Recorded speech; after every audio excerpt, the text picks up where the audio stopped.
Good evening and welcome to March 31st, 1941. I'm Henry Chop, your host. That was a Monday and we have a lot of great old-time radio tonight. I will tell you all about it in just a little bit. If you enjoy the content on this channel, not only subscribe, but please donate to its upkeep. Because of the vintage old-time radio, films, and music that we feature, this channel does not qualify for YouTube monetization. Help motivate us to keep posting this wonderful content and seeking out more.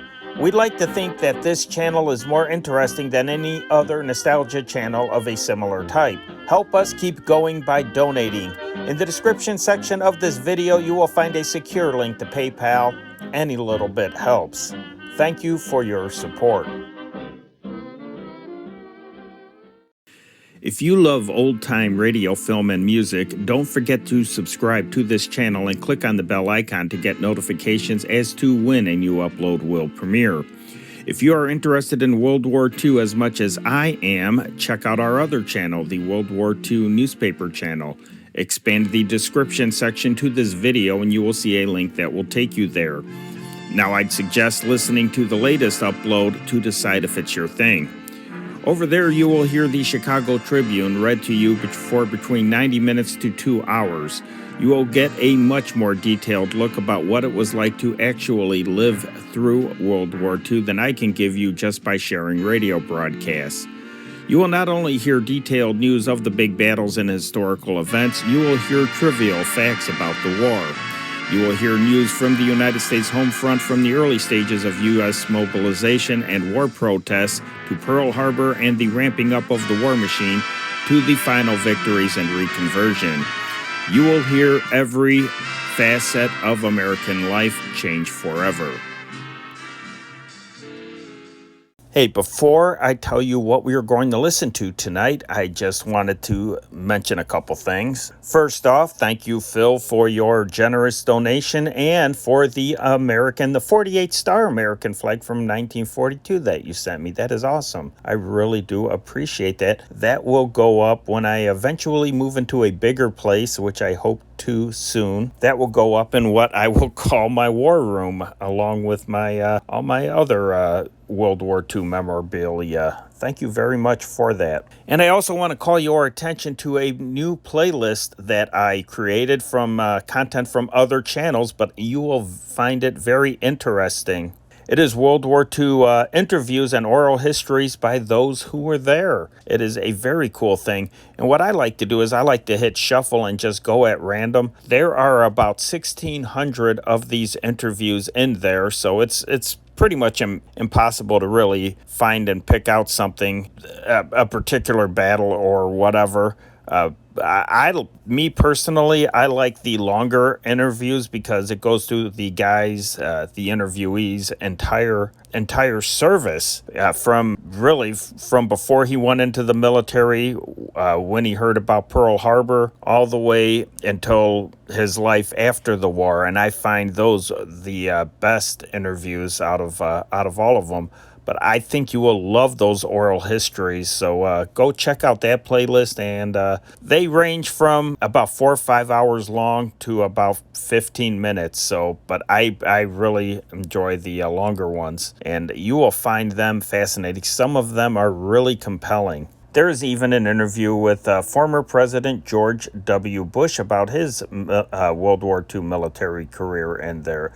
I'm sorry, not George W. Bush, George H.W. Bush. Big difference. So check those out. All right, let me tell you what we are going to listen to tonight. We are going to start out at 9:15 in the morning with Vic and Sade. One thing you will notice on these 15-minute Vic and Sade episodes, in between the commercial and the beginning of the story, there is maybe a 30-second gap. And what that 30-second gap was for, it was they would have organ music. Now, why that organ music was not recorded in with the regular transcription, I am not 100% sure. I just couldn't say. Maybe somebody out there can tell me in the comments why it wasn't recorded, but that's what that gap is. And I have a couple Vic and Sades where you will hear the organ music with it, but most of them do not have it. And then following Following Vic and Sade, we have The Lone Ranger, 4:30 in the afternoon,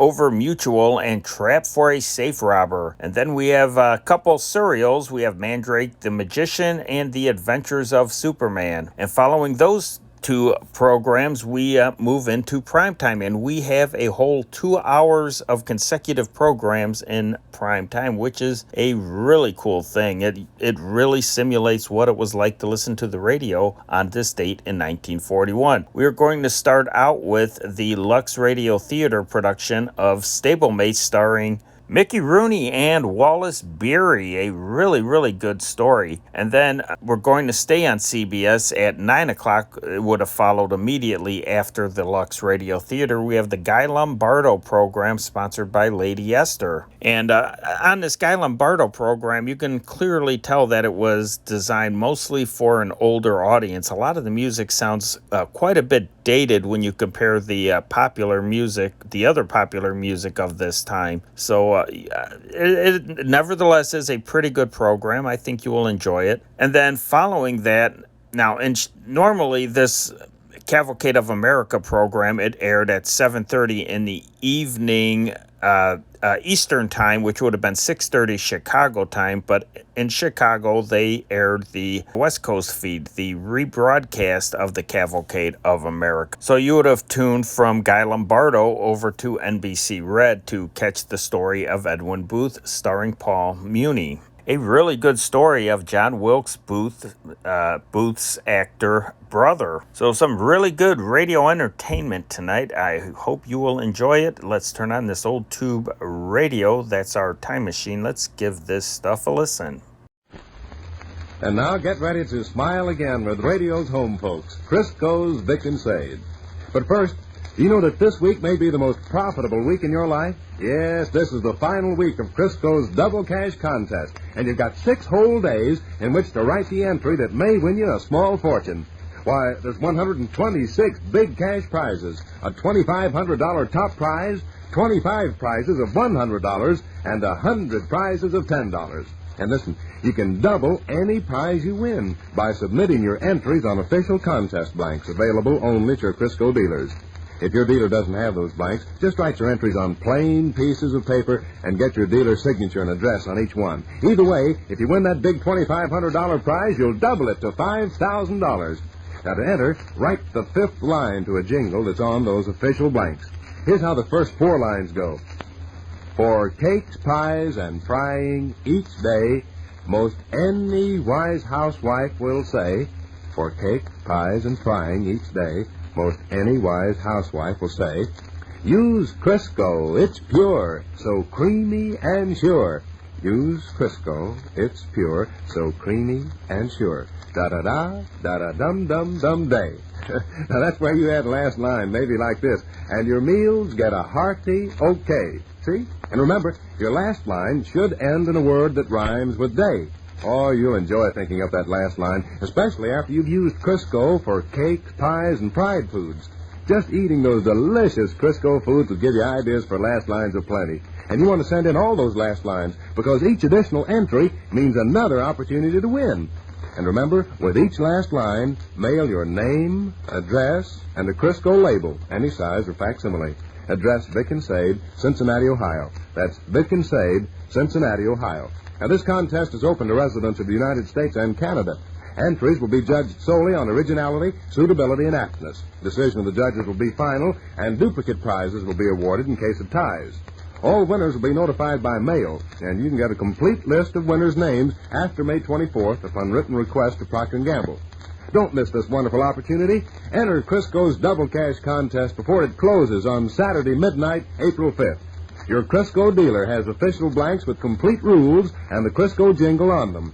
If your entry's on that official blank, or if your entry's on a plain piece of paper with your dealer's signature and address, you'll double the amount of any prize you win. So today, sure, ask your Crisco dealer for entry blanks. Win and double your winnings in Crisco's Double Cash Contest.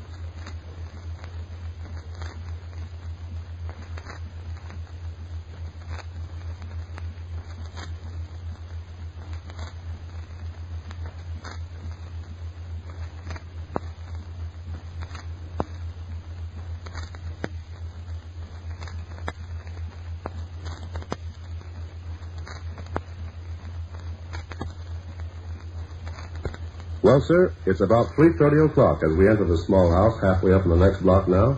And here in the living room, we find Mr. Victor Gook and his son, Mr. Rush Gook.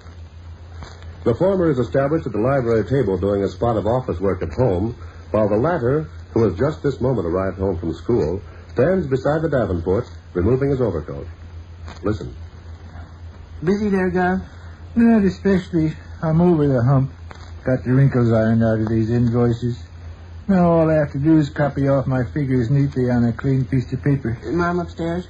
Mom stepped across the alley a few minutes ago to help Ma Razorcum sew on a dress. Said she'd probably remain until time to fix supper. Then we can talk. Sure thing. Drop a chair. What's on your mind? The interest on my money. Come over that again, Lum. Gov, I was sitting in English class this afternoon, kind of looking out the window and daydreaming, and a thought hit me. Hit me like a ton of bricks. Why, it was like a blinding flash of light.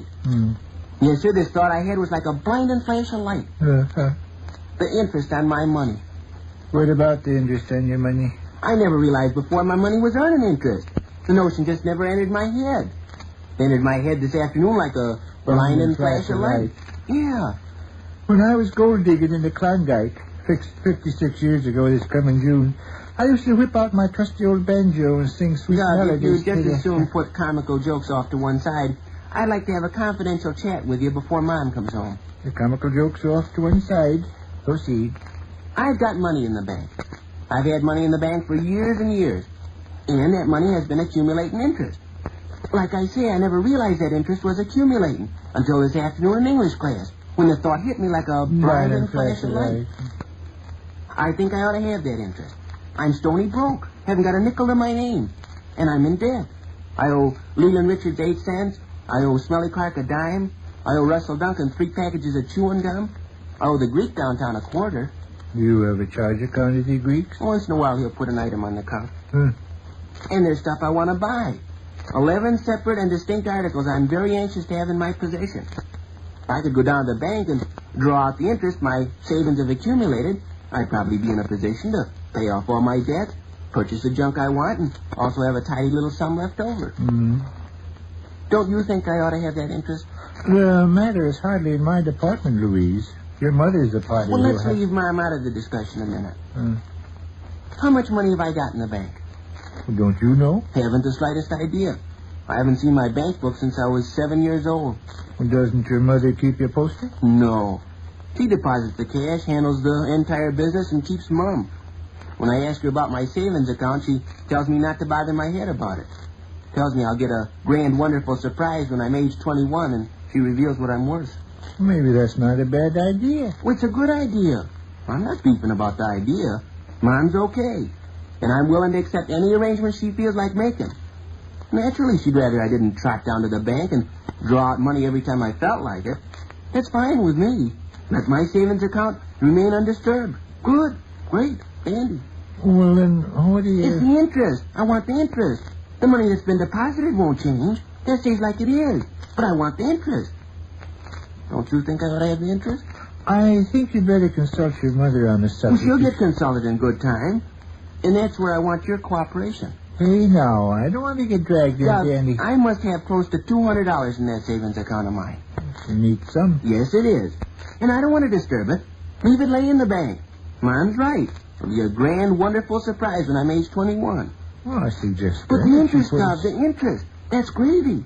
If I go down and draw out the interest, my savings account will be the same as ever. Who can kick about that? And I'm entitled to the interest.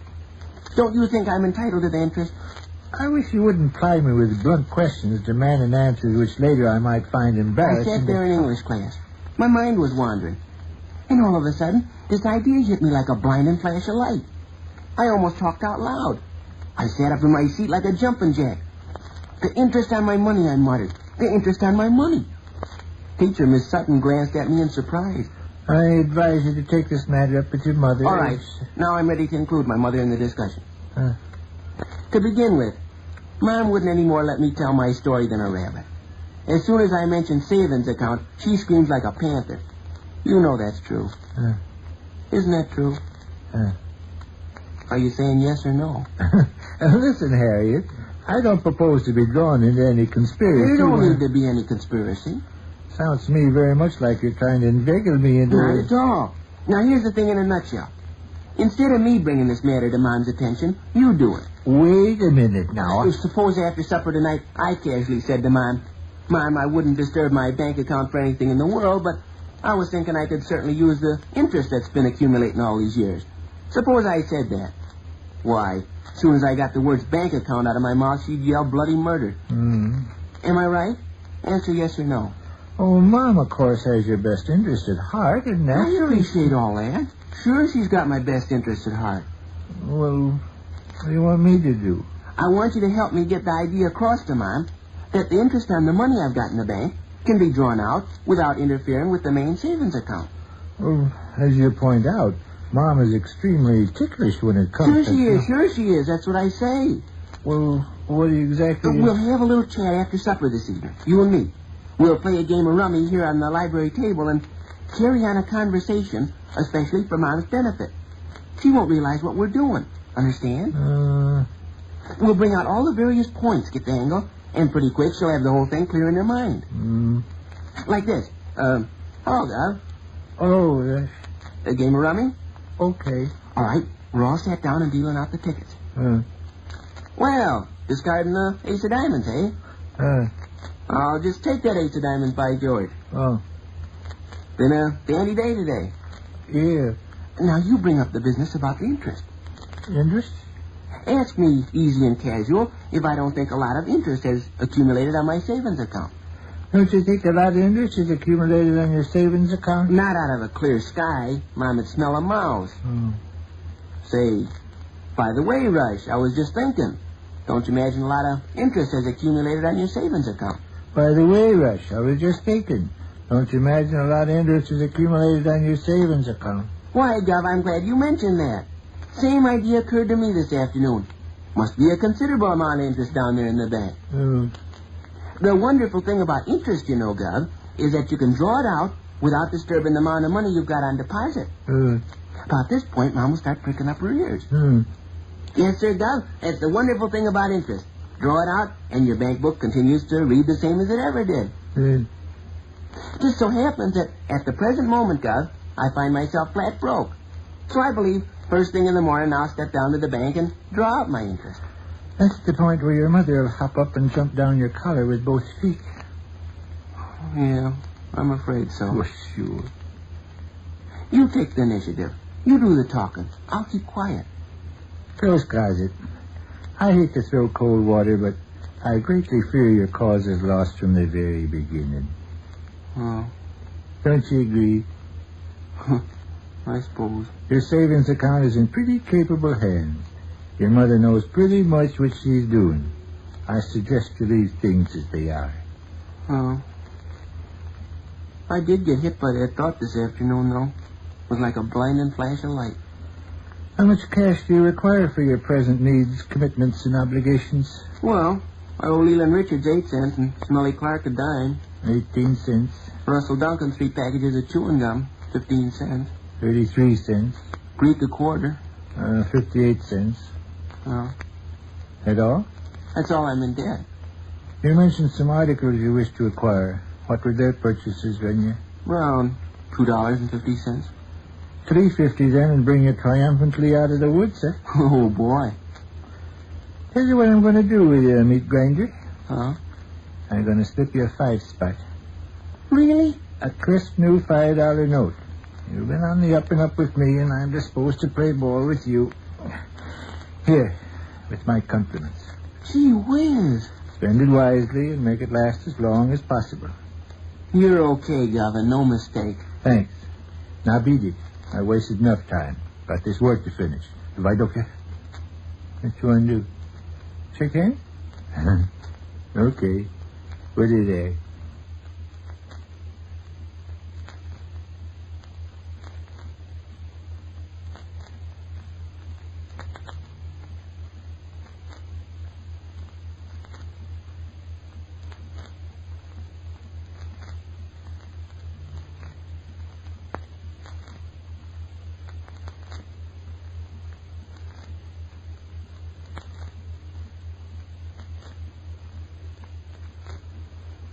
which concludes another brief interlude at the small house halfway up on the next block. And there we leave Crisco's Vic and Sade until the next time. Ladies, your entries for Crisco's Double Cash contest must be postmarked by this Saturday, midnight. You may win that $2,500 grand prize or any one of the 125 other cash prizes. So today, see your Crisco dealer for official blanks with complete rules and instructions on how to double any prize you win. And don't forget to listen to Crisco's Vic and Sade the next time. This is Mel Allen speaking.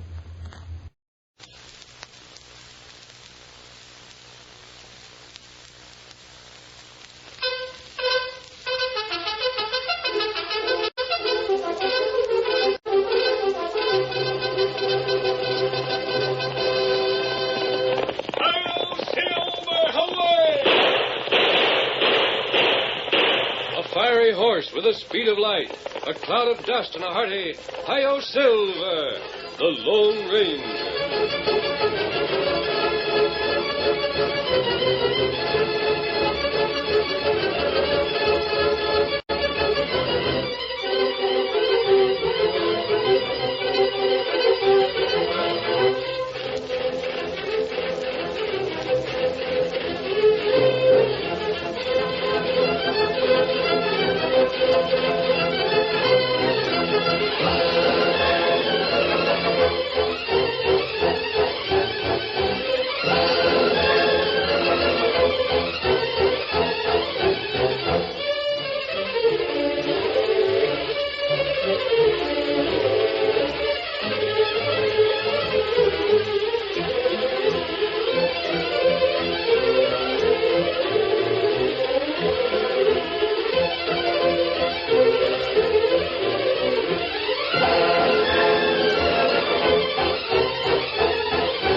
With his faithful Indian companion, Tonto, the masked rider of the plains led the fight for law and order in the early days of the western United States.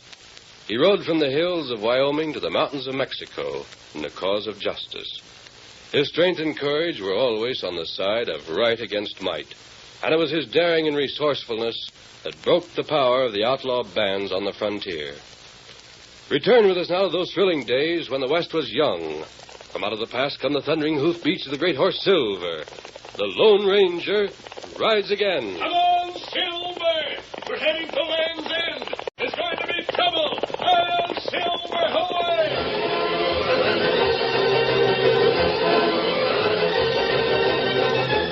The Lone Ranger and Tonto had made camp for the night in a cave near the banks of a river. The rocky cavern was so large that Silver and Scout had been led inside.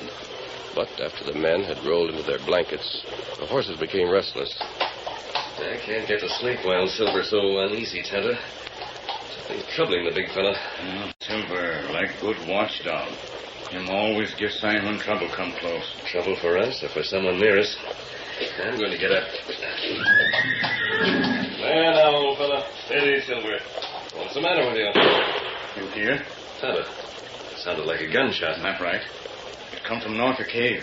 I don't suppose there's any use trying to investigate that shot tonight. We might have a look north up here in the morning, though. Maybe cowboy shoot wolf. I've never heard of wolves in this section. Maybe rattler. It would take sharp eyes to see a rattler in darkness like this.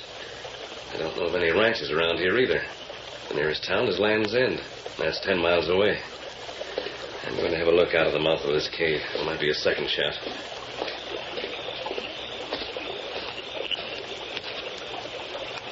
Can't hear anything. Or even hoofs of a horse. You hear that? A splash. That's right. Something fell into the river. That sound north of here, too. There, you hear that? That's a horse. It go away from here. I wonder what all those things we just heard mean, Kemosabe.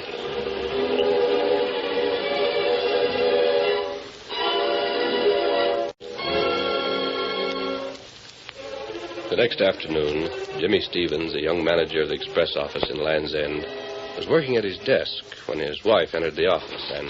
Man to see you, Jimmy. Who is he, Molly? What's he want? I don't know. He just said that he had to see you and that it was very important. If only I had this job steady, I might know who was and who wasn't important. As it is, filling in sort of temporary, I don't know who's who. You'd better see this man anyway. Well, if you say so, Molly. I don't know how I could get along here without your advice. My advice? You say that just as if you took it. I do. I take it so often that I'll bet a lot of folks would find it hard to believe that we've been married 2 years. Come here, Molly. Now, Jimmy, that man's waiting out in another room. Well, another minute won't hurt him. There. Oh, it's silly. Silly? Silly for a man to love his wife? Not a bit of it. No, wait till my hair's all beautiful as usual. Oh, you know, Molly, this job is a big chance for us. If we can show the Wells Fargo people that we can handle this office, they might let us keep the job permanent and not send a man to replace old Abe. It's a mighty big responsibility, Jimmy. And you might be keeping one of the important Wells Fargo men waiting. Now, should I send him in? Doggone, I never thought of that. I'll go talk to him. I'll bring him in this room. Oh, no, not with so much cash in the safe. Better for me to talk out in the other room. You stay here. If you do leave, be sure and lock that safe. I shan't leave. Good afternoon, sir. Good afternoon. You're in charge here? Well, I am right now. What can I do for you? My name is Barton, Sam Barton. You should have a letter about me. Golly, Mr. Barton, there might have been a letter. Might have been. Don't you know? Well, you see, the man that had charge of this office died a couple of weeks ago, and I've been in charge since then. Oh. I don't know much about the letters Abe had before he died. I was his assistant, but he never told me much about things. It's temporary here, is that it? Well, I hope it'll be permanent. Yeah, up to you, huh? Up to you to do the job right. Well, that's about it. Well, save you looking up the letter. Here's my credentials. You can see that I'm a special detective sent out here by Wells Fargo to check on things. There's a lot of cash goes through this office. Yes, sir. The whole payroll for that railroad gang goes through here, doesn't it? Yes, Mr. Barton. Take your time, look those papers over, and satisfy yourself that I'm who I claim to be. I am. I hope you don't take offense. I'd think you were careless if you did otherwise. What's your name? Stevens, Jim Stevens. Glad to know you. Glad to know you, Mr. Barton. Now, won't you sit down? Oh, here's your credentials back. I reckon they're all right. Thank you. Have a man a few words, Stevens. I'll get right to the point. Yes, sir. I suppose you wonder why I come here. Well, I figured you'd tell me sooner or later. The fact is, we've had information about a robbery that's going to be attempted. A robbery? Yes. Robbery of the railroad payroll from this office. You've got a safe here, haven't you? Yes, sir. Well, this critter that plans to burglarize your safe is from the east. His name is Durkin. Durkin? I never heard of him. He hasn't worked in this part of the country very much, but he's done a plenty of safe cracking in the east.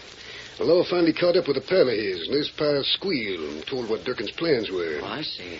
How long do you have the payroll in this office? Well, generally not more than one night. Comes in on the stage one day and is picked up by the railroad company the next. When is the next payroll due? Well, as a matter of fact, Or have you got the cash in your safe now? Well, that is it. And if that's the case, this crook is likely to make his play for the money tonight. How often does the payroll come out here? Every 2 weeks. Tonight's the night, then I'll bet my shirt on it. It's a good thing I got here. Tonight? Yep. Who's that? Molly. Jimmy, look out there. There he goes. Yeah, I see him. Who is it? Who is it? Masked man. He's riding over that way. Oh, Jimmy, what does it mean? I don't know. Where'd you see him, Molly? What was he doing? I was sitting here watching the safe, and then I looked up. I felt sort of that someone was in the room with me. Turned around, and then I saw this man's face. He was at the window. The window? Which window? That one right there. He was standing beside his horse. He could see the safe, then? Yes, he must have been watching from the... Oh, you needn't worry about me, ma'am. This is Mr. Barton. He's a detective for Wells Fargo. Oh, detective. Yes. Did you get a good look at the man's face? Yes, that is, I saw his mouth and chin. The other part of his face was masked. Masked? Are you sure of that, ma'am? Yes, sir, I'm sure of it, Mr. Barton. He had a black mask across his eyes. That's him, then, Mr. Barton. It's Durkin, the safe robber. Safe robber? Mr. Barton was telling about a crook named Durkin that plans to rob our safe. Oh, Jimmy, that money. I don't aim to lose it. Forewarned is forearmed. That's the idea, Stevens. Forewarned. Just let that critter make his play. We'll be ready for him. Oh, well, Mr. Barton, this is my wife, Molly. She's helping me here. Glad to know you, Mrs. Stevens. I'm afraid I'm trembling like a leaf. The sight of that masked man, I was so frightened. I can understand that, ma'am, but don't you worry. Don't you worry a thing. I've come a long way to get Durkin, and if he tries to rob the safe, we'll catch him in the act.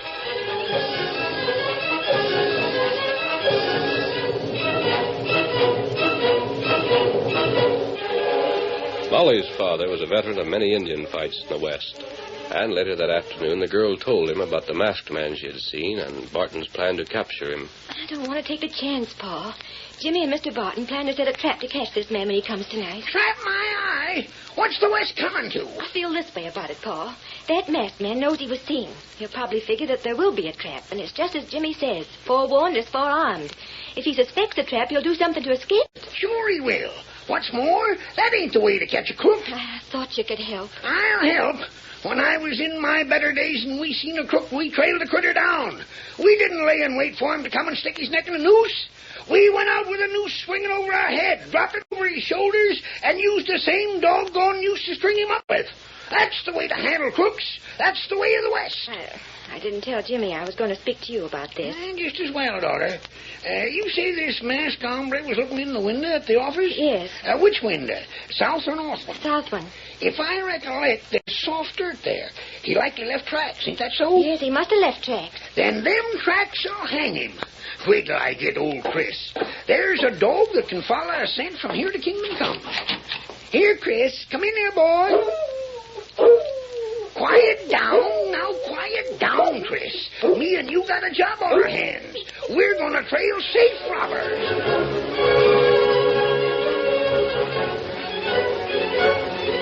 The Lone Ranger and Tonto had made their camp in the woods outside of the town. The Indian was preparing their evening meal when they heard the barking of a dog. Instantly, the two men became alert. That sounds like a hound, Tonto. Him come this way. Probably trailing someone. It's odd, though, that the law here would have learned about a crook as quickly as this. Feller on horse, follow down. Him coming this way. So he is. I don't like that. I might have to answer a lot of questions about this mask. I see you. Don't move. Him come here. That dog. Here, boy. Steady there. Steady down. Got you covered. Don't move or I'll blow your head off. There now. That's a good dog.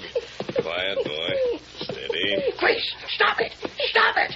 Them men ain't to be friends to you. Them's enemies. Good dog you have there, stranger. Never mind the dog. Heist your hands, Durkin. You're my prisoner. You too, Injun. That rabbit, Chris. Get away from him. Is your dog always as friendly as this with strangers? No, he ain't. Something's wrong with him. He ain't no use at all for strangers, usually. We're friends. Aren't we, Chris, old boy? Chris, I'm ashamed of you. Masked man, get your hands up like what I said. I ain't fooling. Perhaps you're not, but I think you're mistaken. I know who you are. Your name is Durkin, and you're a robbing thief that's come here to bust into the express office.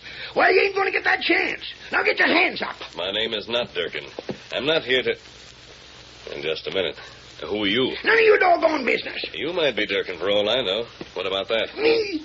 Why, hang it and blast it all out. Where did you hear about this crook named Durkin? My daughter told me. Her husband's in charge of the express office. Mr. Barton of the Wells Fargo came and warned us that you was around here. Then my girl seen you. I was afraid I'd frightened her. I'm sorry. Being sorry won't help you none. I got Chris on your trail and he found you. Now you're heading for jail. I'm sorry, but I can't go to jail right now. Oh, you can't, eh? Well, you're gone. And what's more, you're taking off that mask. I'll have a look at your face. You said a man from Wells Fargo was here. He is. He's watching for you. I'm sorry he didn't come here instead of you. There ain't nothing he'd do that I won't. Now, I got no more time to waste in talking. You're the father of the man who runs the express office, huh? Father of his wife. Then let me show you something. I think this will identify me. What is it? Here, take a look. Catch. Hey! He got him. Let go. Steady there. And don't fire your gun just for the sake of firing it. You might hit the dog. Quiet, boy. He got man. Get him, Chris, get him. Come back here and get him. Here, boy. Easy, Chris. I have the dog, Tonto. Take that man's gun away. He got him. I'll just tie you over here, Chris. And we don't want either you or your master to get hurt. I'll get you for this. You won't get away with it. Blasted all to tarnation. I should have known that trick. You tossed me something, then jumped me when my eyes was off on you. I wanted to show you who I was, that's all. I'll still show you what I tossed at you. Here it is. A bullet. A silver bullet. Don't mean a thing to me. You're a crook. Your name is Durkin. You're aiming to rob the express office. Now, quiet down. You're just letting yourself get all excited about the wrong man. Let me tell you what I know about Durkin. I won't listen. Very well. Good dog. Yeah, boy. Well, go on. Go on? What do you mean? What about Durkin? That's better. You can let go of him now, Tonto, and just keep his gun so he can't grab it suddenly. We let him sit down and hear what we have to say. You sit there. I'll sit, but I'm giving you fair warning. I'll take you to the jail as a prisoner if it's the last thing I do. I'll take you in on general principles till you get that mask off and show your face. Now go on. What about Durkin?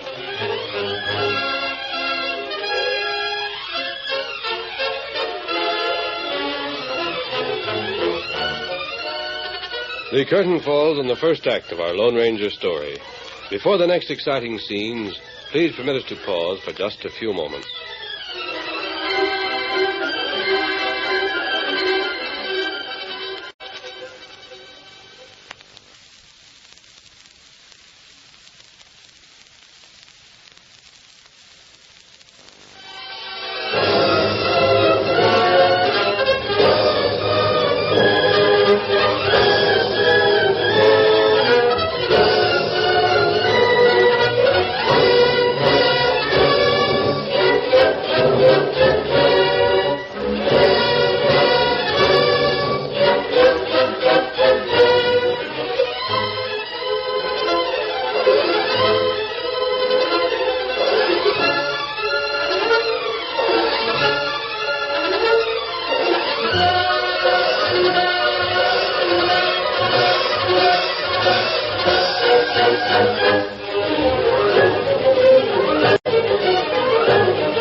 To continue our story. As Barton and Jimmy Stevens waited for night and the expected visit from Durkin, the detective answered Jimmy's questions concerning his work for the company. What you say is downright interesting, Mr. Barton.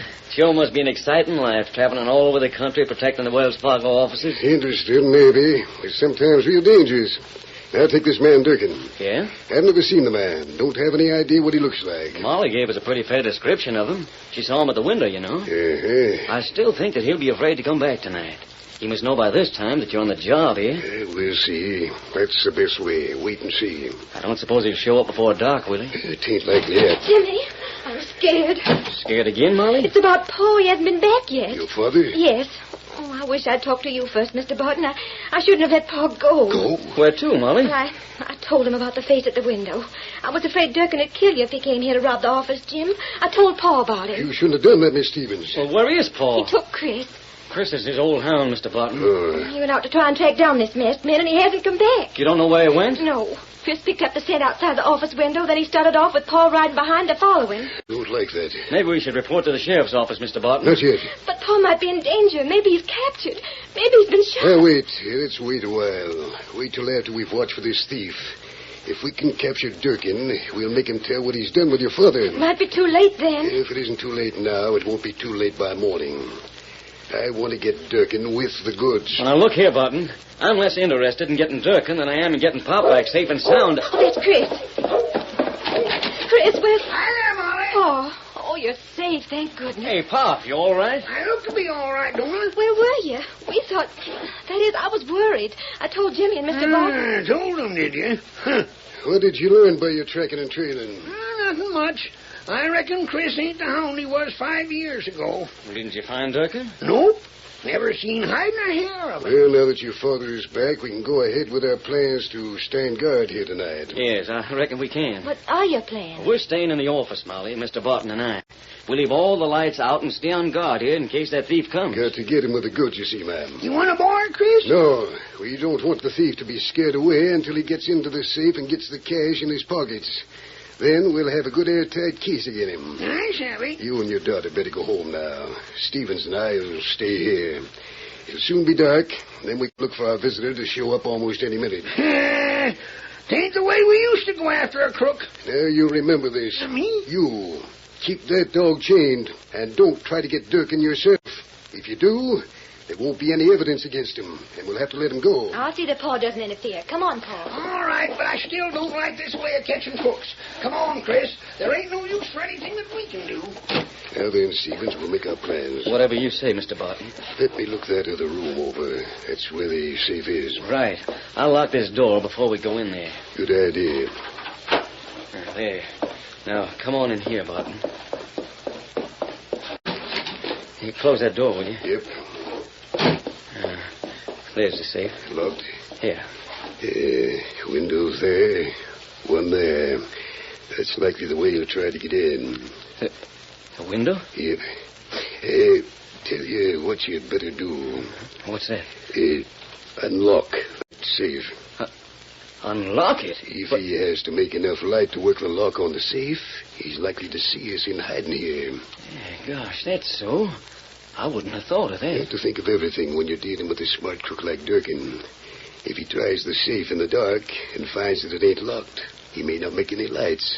Then it'll be all right for us to wait till he has the cash in his pockets before we grab him. You're right.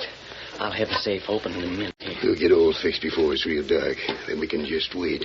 Seems to me it'd be smart to let the sheriff in on this. Stevens, when you've been trailing and running down crooks as long as I have, you'll learn that a good many times too many people can spoil the trap. The safest thing is to let nobody know what our plan is. Then there's no chance for a leak, you see? It would mean my job if we lost it. Sure it would. There. It's unlocked. Good enough. Now, you crouch under that window, and I'll wait under this one, you see? Yeah. When he comes, let him get in. Don't take no measure to stop him. Just keep still. Don't even breathe loud. Wait till he starts making his escape. Then we grab him. That's it. I want the crook alive, not dead. He stole a lot of stuff. And while he lives, there's always a chance we can get some of it back. Whatever you say, Mr. Barton. If shooting is needed, let me do it. Now get to your place and settle yourself in a comfortable position. And keep quiet.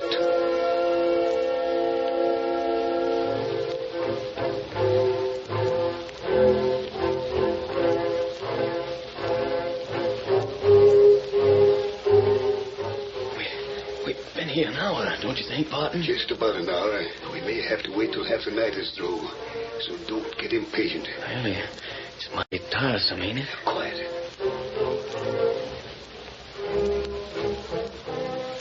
How long is it now, Barton? Quiet, don't talk. Can't tell when the crook will be sneaking up. I figured to be 2 hours now. What's the matter? You getting tired? Go to sleep if you would. I ain't sleeping on this job.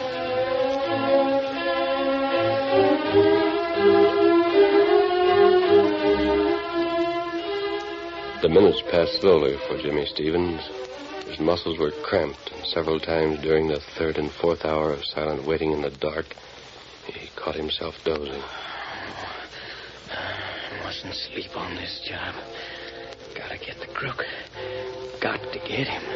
He hardly dared move, afraid that the slightest sound might betray the trap. The fifth hour was torture. At last, Barton's tense whisper broke the stillness. Stevens. Yeah? Someone moving around outside. There he is. I spotted him sneaking up toward the window on this side. About time. We're ready for him. Remember what I said? Let him get the cash. Yeah, right. I'll follow your lead, Barton. Quiet now. He's moving up close.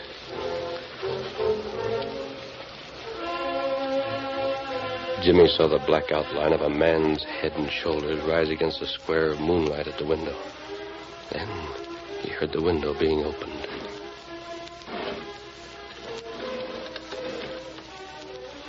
A moment later, the shadowy figure faded into the darkness of the room. The floor creaked. Then the door of the safe could be heard opening.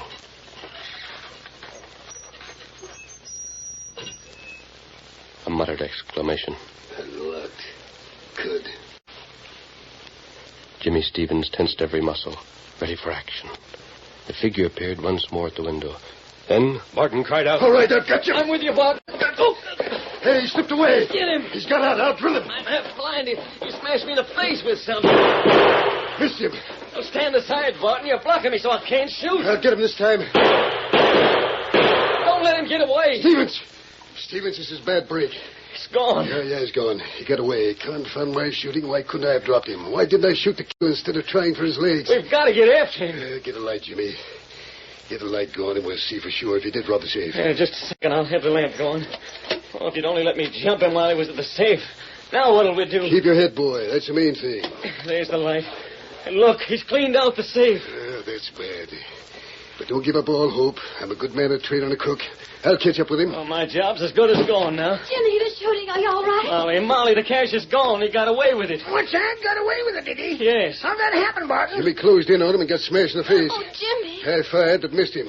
I'll get started after him right away. I wouldn't be in too much of a hurry. There he is. That's him. Put your hands up. Take it easy. Get the guns from both those men, Tonto. We don't want any shooting here. Tonto, get guns. You've got plenty of nerve coming back here like this.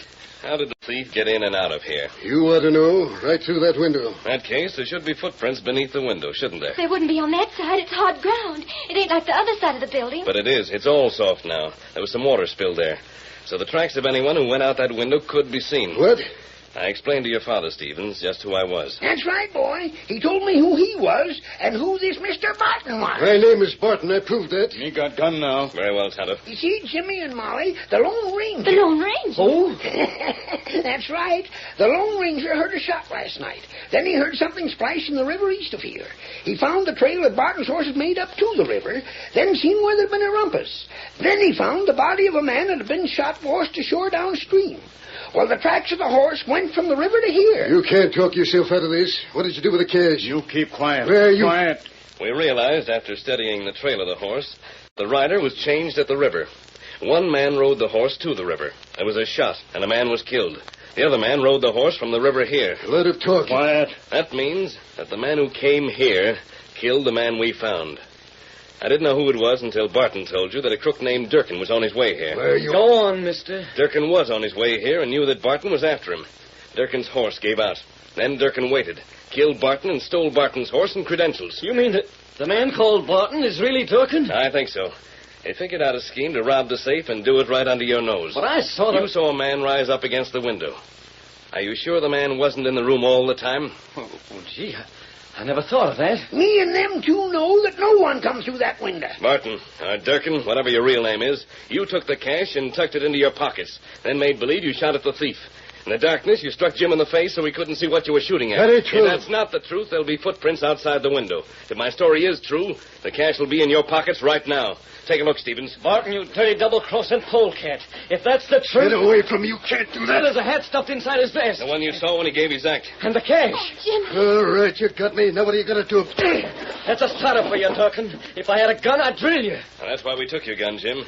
Durkin is wanted alive. I'll take charge of that snake. He's got a hanging waiting for him. And by the way, Jim, I think after you prove that he's the crook, you'll find there are some rewards out for his capture. Well, those rewards are yours. You tell them, old-timer. Come on, Tonto. You see, the Lone Ranger, he won't take no rewards, Jim. He figures you and me should take 'em and split 'em. So that was the Lone Ranger. Hail, Silver, away!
The story you have just heard is a copyrighted feature of the Lone Ranger Incorporated.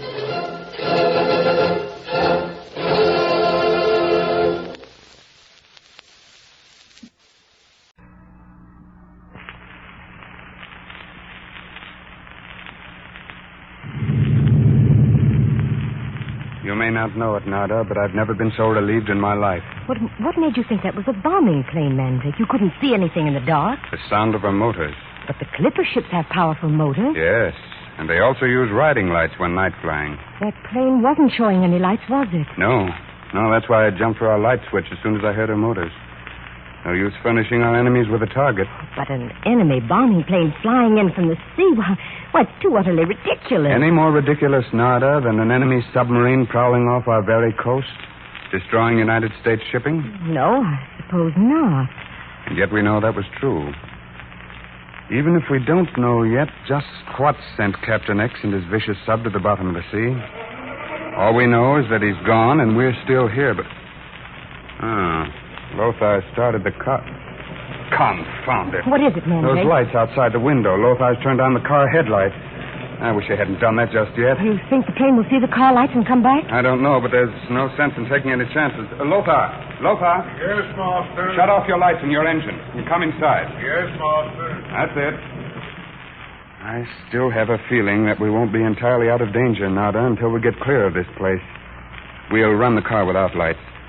Lothar and I can carry Dorfman. Dorfman? Oh, I'd almost forgotten him. Yes. Our one casualty, Nada. I laid him on the stretcher and covered him with a blanket so you wouldn't see him. He's not likely to survive moving, Nada. You in dark here, Master? Yes, Lothar. You heard that plane pass overhead, didn't you? Yes, Master. Him not got lights? Yeah. That's why I thought we'd better not show any. Where's Tommy? Tommy go down, see how Miss Nada's brother get along with him plane. Him come back and tell us if everything okay. Bless that boy. Nothing seems to upset or frighten him. This has all been one grand adventure to Tommy. Tommy got one big worry now. Oh? What's that, Lothar? Tommy worried about what happened to him dog. Oh, that little dog of his he calls Trix. I remember. Tommy say, Trix one boy dog. Not take food from stranger. Starve first. Lothar promised Tommy he help him find him one boy dog. If Trix is alive, Lothar, we'll find him for Tommy if we have to call out the militia. Oh, I hope for Tommy's sake the Trix isn't another casualty. Tommy's heart going to break if him not find Trix. Well, I guess it's safe to turn on the lights in here again. Well, that plane's not coming back. Let's take a look at Dorfman. Nada, you'd better... Let's turn the blanket down from his face, Mandrake. But, Nada, I'm trying to spare you any further shock. You've had more than enough. I think what I've gone through has hardened me to shocks, Mandrake. I don't think I'll ever be afraid again. Here, let me turn down the blanket. Master, him not dead. You're certainly right there, Lothar. Dorfman must have a constitution like iron to survive a smashed shoulder and a bullet in the back. His heart action's still strong, Mandrake. It's amazing if he pulls through. Moving him is what worries me. He's coming to. Water. Lothar, some water from the sink over there. I'll get it, Lothar. Him face not pale like sick man, Master. No. Oh, he's burning up with fever. Water. Coming, Dorfman, one moment. Burning up inside. Burning up. Here you are. Hold his head up, Lothar. Yes, Lothar do that. Now, drink, Pilot Dorfman. Thank you. Let his head back now, Lothar. I'll soak my handkerchief and put it on his forehead. You're an angel, Narda. Been pretty rotten in my time. Don't try to talk. I gotta talk now. While I can. That you, Mandrake? Yes, Dorfman. Tell me, was there an explosion out to sea? Yes. Submarine blew up. Well, I guess I did my share for the flag after all, didn't I? What do you mean? Well, remember you hypnotized Barracuda? Yes. Told him to take that radio bomb that was intended for you and your friends aboard the sub? Yes, I told him to plant it in the engine room to disable the sub. Yeah, that's right. But I had a better idea. I took the bomb aboard the sub and planted it among the torpedoes. Among the torpedoes? Yeah. Oh, no wonder when Captain X threw the switch to blow us up, he blew himself into 1,000 pieces. Dorfman, what made you do that? I knew what kind of an enemy you were dealing with, Mandrake. They're ruthless. They show no quarter. Kill or be killed is their slogan. I guess you're right, Dorfman. They don't play the game the way you do. No sense of sportsmanship. I understand. You couldn't make yourself do what I did, Mandrake, could you? Maybe I couldn't. But I don't blame you for what you did. Not for 1 minute. I'm glad to hear you say that. How could we say or think anything else when we all owe our lives to you? There was a time when I couldn't have done it either. But I learned to be tough from them. That's what you've got to learn, Mandrake, if you want to beat them. With your help, we have beaten them, Dorfman. Oh, you're only started. Here, inside my coat here, you'll find a small notebook. There. You got it? This is? This red book? Yeah. I found it in Captain X's desk. Thought it might contain valuable information. Let's see now. Why, it does. Priceless information. Names, places, a map, too. Why, this is great, Dorfman. Mandrake, look, at the window. The window, what, Nada? A face. I saw it for just a moment, then it vanished. After him, Lothar, before he gets away in the dark. After him. I saw that face, too. It was High Pitch. High Pitch? The payoff man for the big boss. Do you know who the big boss is? No. Nobody knows. Nobody's even seen his face. But if High Pitch gets away to report that he's seen that red book in your hands, you're marked for death, Mandrake. No, don't worry about me. We've got to get you Mandrake, back. You know who I am? I mean, what I was before I joined up with Captain X and his sub-crew? I can guess. Yeah? I knew you had been an American sailor for the first time that I saw that American flag tattooed on your chest. That's right. And I knew that you had once loved your flag enough to enlist in the service of your country. United States Navy. Yeoman, first class. You deserted? Yes. I don't know how Captain X got to me, but he did. I know how. He told you that democracy was worn out, ready to be discarded. Yeah. That only fools refused to see that a new order was sweeping over the world. A force that would crush democracy. That's right. Get on the bandwagon. Join the parade before it's too late, they said. And the bandwagon was an armored tank that rolled over defenseless men and women and children.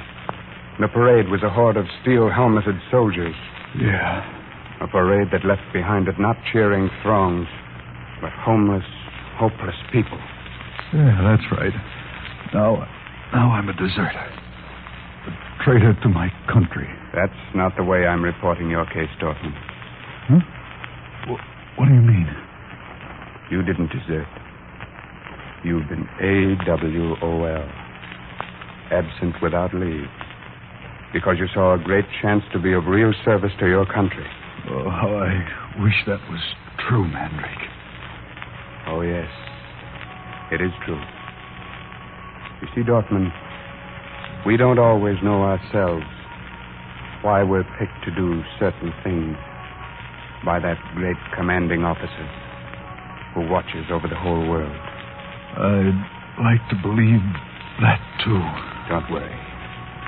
It'll read, Yeoman Dorfman detached on special duty in the service of his country. God bless you, Mandrake. God bless you. God bless you. I'm afraid that'll have to be changed to read. Yeoman Dorfman died while detached on special duty in the service of his country.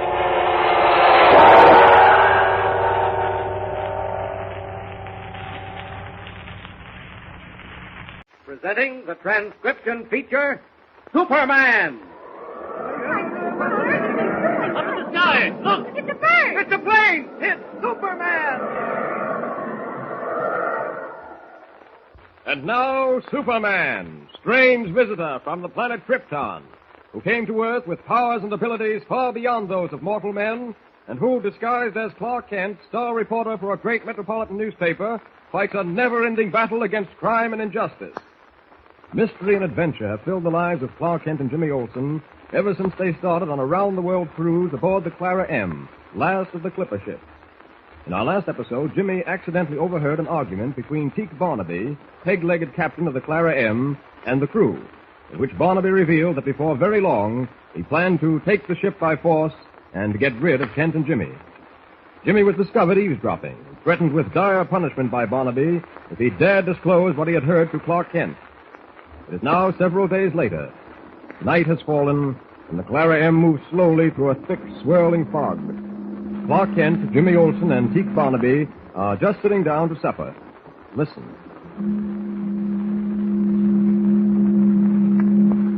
God on me for a squidgin-headed paupers if I've ever seen a fog as thick as this one before. If we're late to it, we'll not be coming out of this pea soup till dawn. If we come out of it by then. It sure is thick. Gosh, I was aft with the helmsman when I heard the dinner bell ring, and when I came down the deck, I just managed to find the cabin. I just barely see the light shining on the wet deck. Well, however damp and cold and foggy it is out, on deck there, it's comfortable enough in here. Judging by the way this meal is starting, that boy Sam certainly can cook. He can that. Well, Barnaby, I'm glad you agree with me. Jimmy here hasn't touched a thing since he sat down. Oh, sure, lad, you're not feeling sickish. Not after being at sea a week. Oh, no, I'm just not hungry, that's all. There's something wrong with you, Jimmy. Wish I knew what it was. It's nothing. Honest, Mr. Kent. Lad's probably off his feet, might, Mr. Kent. You mustn't trouble your head about him too much. Oh, I'm not worried, really. Except, well, Jim has always come to me when he's had a problem, when there's been anything on his mind. Gosh, Mr. Kent, I've told you it's nothing. Frankly, Jim, I don't believe you. I know you as well as I know myself. You've got something on your mind, something that's worrying you. And I know you'll come to me when you decide I ought to know about it. You will come to me, won't you? Well, sure, Mr. Kent, sure. Gosh, can't we just forget about it for a while? You're upsetting the lad with these questions, Mr. Kent. He ain't got nothing on his mind. Nothing's worrying him. Why, have you, lad? Why, Of course not. Now, we'll just change the whole subject. I wonder how poor Captain Hawkins is getting along aboard the San Jose. You think he's got a chance to pull through, Mr. Kent? I think so. Well, if he does, he can thank you. And you can lay to that. Took a mighty nerve to perform an operation the way you did, following the instructions wireless to you by the doctors of San Jose. It fair beats me, it does. Well, it had to be done, that's all. But it sure took you to do it. Gosh, you're just like Superman in a lot of ways. Why, Jimmy, this is too much.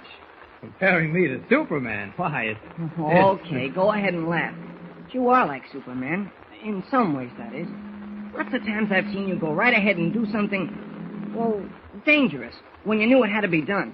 And that takes nerve. I'm afraid you overrate me, Jim. When it comes to nerve, well, we won't discuss it. Say, by the way, I haven't mentioned this to you because I wasn't sure I ought to, but I don't think it'll be violating a confidence if I let you in on a confession Captain Hawkins made to me before he was taken aboard the San Jose. Bite my timber. The confession, you say? Yes. You may recall that on the third day out, I discovered the helmsman was off his course. I remember it well. He was so far off his course, it couldn't have been no accident. No, and it wasn't. The helmsman was acting under orders from Captain Hawkins. You mean Captain Hawkins actually ordered him to steer the wrong course? Mm-hmm. Why would he do a thing like that? For a very good reason. You see, Captain Hawkins had been master of this old clipper ship for over 30 years. I guess, Barnaby, you know what that means. Aye. The captain gets to feel a real love for his ship. Exactly. That's the way Captain Hawkins felt about the Clara M. This, as you know, is the last cruise the Clara M will ever make. When we get back to Metropolis, the owner of my newspaper intends to make a floating museum out of her. Well, Captain Hawkins couldn't bear the thought of that. Gee, I think I begin to see what you mean. Captain Hawkins intended to sail her off to some remote part of the world, maybe, and... Well, am I right? You are, Jim. Captain Hawkins never intended to bring the Clara M back at all. He had a notion, an impossible notion, I grant you, to keep on sailing the Clara M until the day he died. I'm only sorry his wish couldn't be realized. Yeah. It does kind of make you feel sad. Hey. Well, we can't let ourselves get down low in spirits. Yes, Teak, you're right. I'll tell you what. What in the name of the seven seas was that? It sounded like Sam, the cook. We better go see what's happened. Oh, ain't no need for you to go, Mr. Kent, because I'm right here. And I'm staying here. I ain't never going back into that there galley. Stow it. What happened to you, cook? You look as if you'd seen a ghost. He sure does. Oh, I ain't seen no ghost, but I sure did hear one. What are you talking about, Sam? What do you mean you heard a ghost? Oh, just this very minute, sir. Right outside the window of the galley. I heard the whistle. Whistle? Yes, sir, Master Jim. It was a whistler, sure enough. Now, look here, cook. All this business about the whistler is just seafaring superstition. Get back to the galley. They say the whistler is a sailor what got himself washed overboard years ago, don't they, Captain? Aye, and but... they say he come back to have the ship, don't they? Aye. Well, then let me tell you, Captain, he's here right now. I heard him with my own ears. You can believe me or you can unbelieve me. I believe you, Sam. I've seen the whistler. Gosh, Mr. Kent, now's our chance to get him if we work fast. You're right, Jim. If the whistler does exist, he must be prowling around the Clara M right now. Come on. For where to, Mr. Kent? To the galley, Sam, and you're coming with us. Well, just so long as I got company, all right. The galley's the best place to start, I'll be bound. Heard the whistler right outside the window of the galley, did you? Yes, sir, Captain. I sure did. Well, we'll soon find out whether you did or not, Sam. Here's the galley now. And great day in the morning. What's the matter, Sam? It's gone. Lordy me, it's gone. What's gone, you woolly-headed porpoise? Oh, the chicken I cooked for you and supper. It was sitting right there, piping hot. Well, evidently the whistler is more human than we think. He certainly is if he can eat roast chicken. Hey, you're right. But we won't be doing no good just standing here. I'm going down to forecastle, rouse out the crew, and have them go over the ship from stem to stern. Wait. Huh? Or what? Listen. What is it, Jim? I thought I heard... There it is.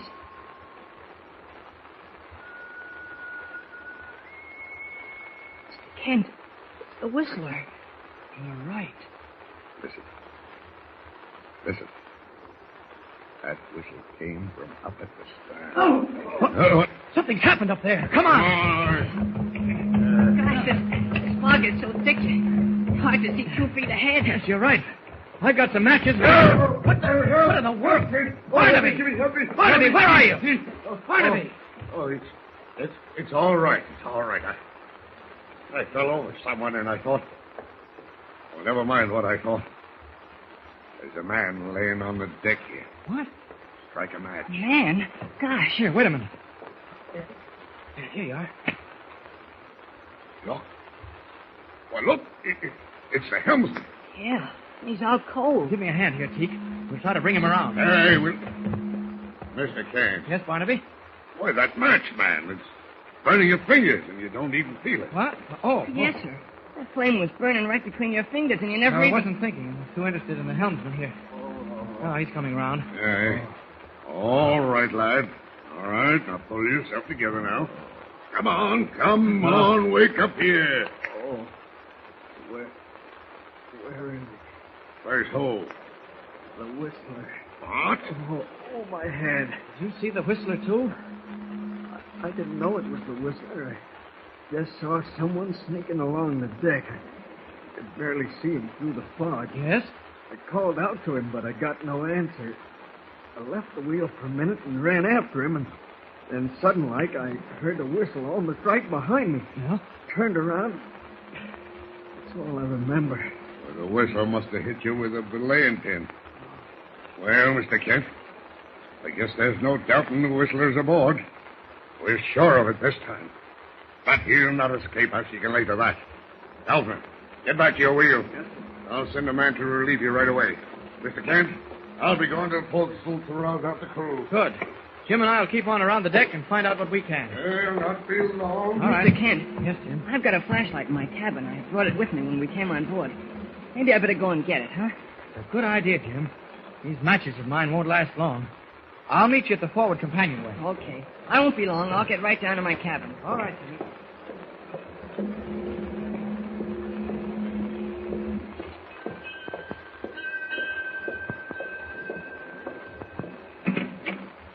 didn't bother to turn on the light here in the cabin. I know just where I put the flashlight. That's funny. It was right here in this top drawer. I'm sure What? Holy mackerel. What can that be?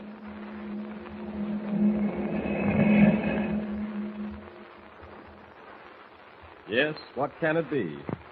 What is the meaning of the strange moans heard in the darkness of Jimmy's cabin? Be sure to hear the next thrilling episode of our mysterious adventure with Superman. Tune in the next thrilling installment of the transcription feature, Superman. Up in the sky, look! It's a bird! It's a plane! It's Superman! Superman is a copyrighted feature appearing in Action Comics magazine. Lux presents Hollywood.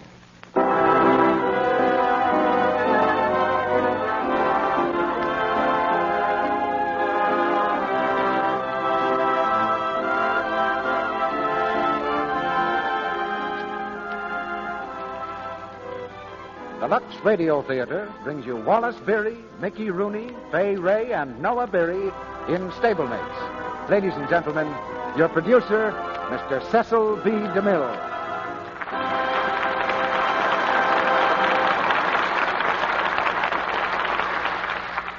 Greetings from Hollywood, ladies and gentlemen. This is the time of year for spring tonics, so tonight we've mixed you one of the best. A large dose of Wallace Beery and Mickey Rooney. It's a combination that's very pleasant to take and a sure cure for what ails you. In fact, after a week of rehearsing Wally and Mickey in the Lux Radio Theater, we're all in the spirit of spring. We bring these two lads to you tonight in a story called Stablemates, adapted from the Metro-Goldwyn-Mayer picture in which they scored such a great hit.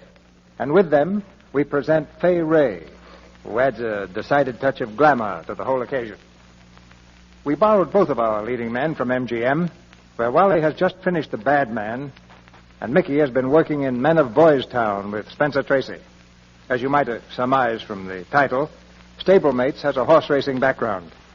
And against that background is a drama of deep emotion. The story of a man who has lost his self-respect and a boy who helps him find it again. This is the kind of story that makes horse racing human instead of merely sport. They call it the sport of kings, but the people who get the biggest thrill out of it don't live in palaces. You'll find them at the rail at 5 a.m., when the thud of hoofs is beating a rhythm with the love in their hearts, and breakfast is less important than the time on the stopwatch. We have a great cast and play tonight, but spring always promises great things in the world outdoors and right here in the Lux Radio Theater, too. But there's one thing that remains unchanged the year round. Whether nature wears the flowers of summer, the gold and scarlet of autumn, the white of winter, or the green of spring, the women of America keep right on attending to their own beauty with Lux toilet soap. And we haven't been able to discover any season when this audience falters in its friendliness. Because in summer, winter, spring, and fall, so many of your letters begin so cheerfully alike. For instance, we listen to your plays. We look forward to hearing your stars on Monday nights. And every day, in every way, we like Lux toilet soap better and better. And now here's the first act of our play. The curtain rises on Stablemates, starring Wallace Beery as Doc Terry, Mickey Rooney as Jimmy Donnelly, Fay Wray as Mrs. Shepard, and Noah Beery as Donovan.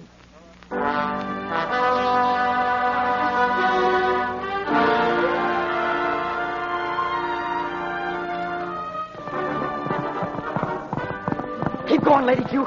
Keep going, baby. Don't stop this time. Show 'em what you've got. Give, baby, give. In the cold light of early morning, a thoroughbred flies down the backstretch of a California racetrack. This is workout time, and aboard the galloping Lady Q is Jimmy Donnelly, an exercise boy. At the rail in front of the empty grandstand, Lady Q's owner is holding a stopwatch on the workout. A jockey stands at his side, and together they watch the horse speeding into the far turn. How's she doing, Mr. Gale? I can't make any sense out of that horse. She was the best 2-year-old I'd ever seen, and then she began stopping in the stretch. She cost me my shirt. Say, she's moving along nice this morning. Yeah, but wait till she hits that 5 ace mark. She'll start seeing red lights on every pole. Well, she better start showing something this morning or she'll be glue this afternoon. Come on, baby. You can do it. Don't stop now, honey. Keep moving. Keep moving at it, girl. Show him, baby. Boy, she's still flying, Mr. Gale. Say, this ought to be a pretty good time. Yeah, here she comes. Ease her up, Jimmy. Ease her up. Come on, Cliff. I want to speak to that kid. Oh, easy, baby. Easy. Take it easy now. It's all over, Lady Q. Hey, Jimmy. Jimmy, how'd she seem? Oh, great, Mr. Gale. Did she time good? Yeah, it's a little hard to believe. She did it in 1:38. 1:38? Oh, didn't I tell you, boss? Didn't I tell you she was ready? Pipe down. You want every railbird in the place to know it? Oh, if I thought she could do it again tomorrow, Cliff, I'd slip her into the 4th race. Oh, let me write her, boss. She knows me and likes me. We understand each other. No, I can't take any chances with you, kid. Hey, Cliff, do you think you can keep her moving? Why, sure. If I have to tear her tail off. No, Cliff. Don't use a whip on her. She doesn't work with a whip. Wait a minute. Are you trying to tell me how to ride a horse? Lady Q's different. Shut up. All right, Jimmy. Go take care of her. Don't feed her much tonight. Nothing at all tomorrow. Give her a little water every hour or so and check her plates. Yes, sir. Come on, Lady Q. Easy. Oh, that kid ought to learn to keep his mouth shut. Hiya, Mr. Gale. Yeah? What do you want? Oh, nothing much. Can I talk to you a minute? What about? Your horse. I'll see you later, Mr. Gale. I gotta run over to the barn. Yeah, I'll meet you there. Gee, she did that mile pretty good time, Mr. Gale. Yeah, if you can call 1:45 good. Yeah. I'd say it was closer to 1:38 or thereabouts. That ain't no guarantee she'll repeat. You gonna run it tomorrow? What if I am? Oh, I could insure winning. How could you? Well, a little service I've been rendering horse owners now and then. Works like magic. Yeah, you mean a shot of dope? No, thanks. My plans for the future don't include going to jail. Not a chance of that happening. Even the saliva test don't show nothing. It's my own special formula.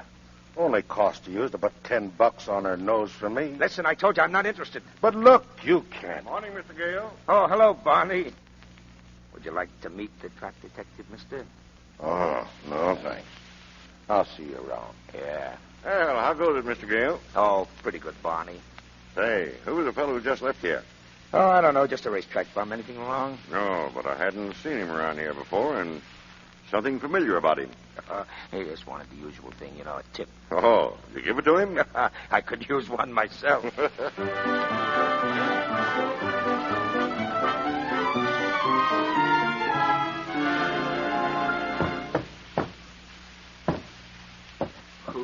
Okay, lady.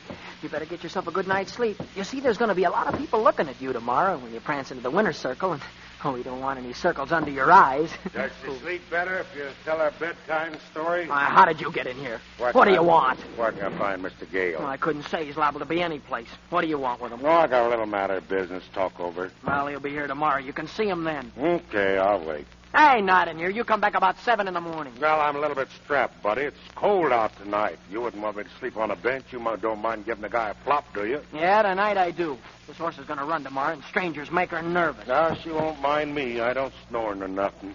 Anyway, I'm here to help her win tomorrow. She don't need any help to win. Not much she don't. All she needs is for all the other horses to drop dead. You get out of here, or do I have to call a stable cop? Does he know you and Seabiscuit are keeping house here together? Now, get out of here. I'll brain you. Oh, yeah. Put on that brake. Put it down. Now, here. Now, look, buddy. Mr. Gale wouldn't like it if I told him you was rude to me, so if you'll calm down, I'll promise to keep my mouth shut. And I'll also promise not to break every bone in your body. Now, go on and make a bed out of that straw. No, make your own bed. Well, I was talking about where you'll flop. I'm going to flop on the cot there.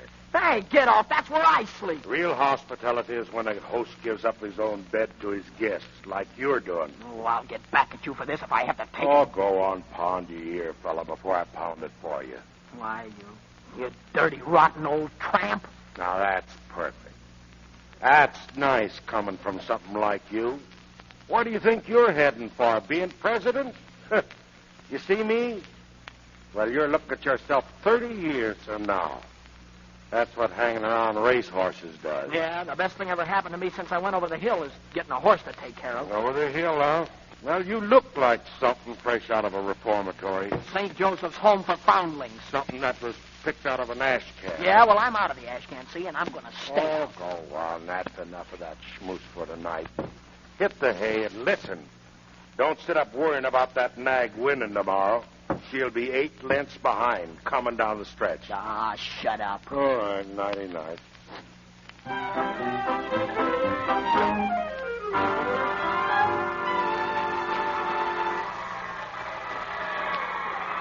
And there they go. It's Lady Q in front, Betty Pat in second, Liberty Bell in third, Lumberjack in fourth. That's the turn. Come on, Lady Q. She's going, baby. Come on, Lady Q. Lady Q in front. For a while, anyway. Yeah, for good. Just watch the see how long a long guy can be. Lady Q's going to round pull alone. That's right. Alone. After all the other horses. I can call this race with my eyes shut. Yeah, sure. Come on, Lady Q. Watch, kid. I'll shut my eyes. I'll shut your mouth, too. Go to it, honey. Go to it, baby. Well, she's stopping. What? She's stopping. Lady Q's still leading, but, well, I figure about 2 lengths. I should say that Lumberjack is making his move. Liberty Bell is out of it. Why, you rotten... I'm right, ain't I? Not even looking. Lumberjack should be overtaking Lady Q. They're running into the stretch now, and your sweetheart is starting to wobble. Well, you're a dirty jinx, that's what you are. She'll still take it. After the stretch, it's Lady Q and Lumberjack going in a drive. It's Lumberjack going ahead. See? Lumberjack should be leading by about a length now. Reckon it's Pitty Pat behind him, huh? Lumberjack and Petty Pat hand in hand. Turn on the heat, baby. Turn on the heat, lady. Please keep going. You can still win. You can still win. They're coming down the line of finish now with Lumberjack in front.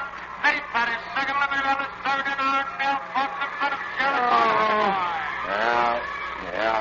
Well, she quit all right. She wasn't even 6. Oh, say, why don't you shut up? Trouble with that horse is she's sick. So long, kid.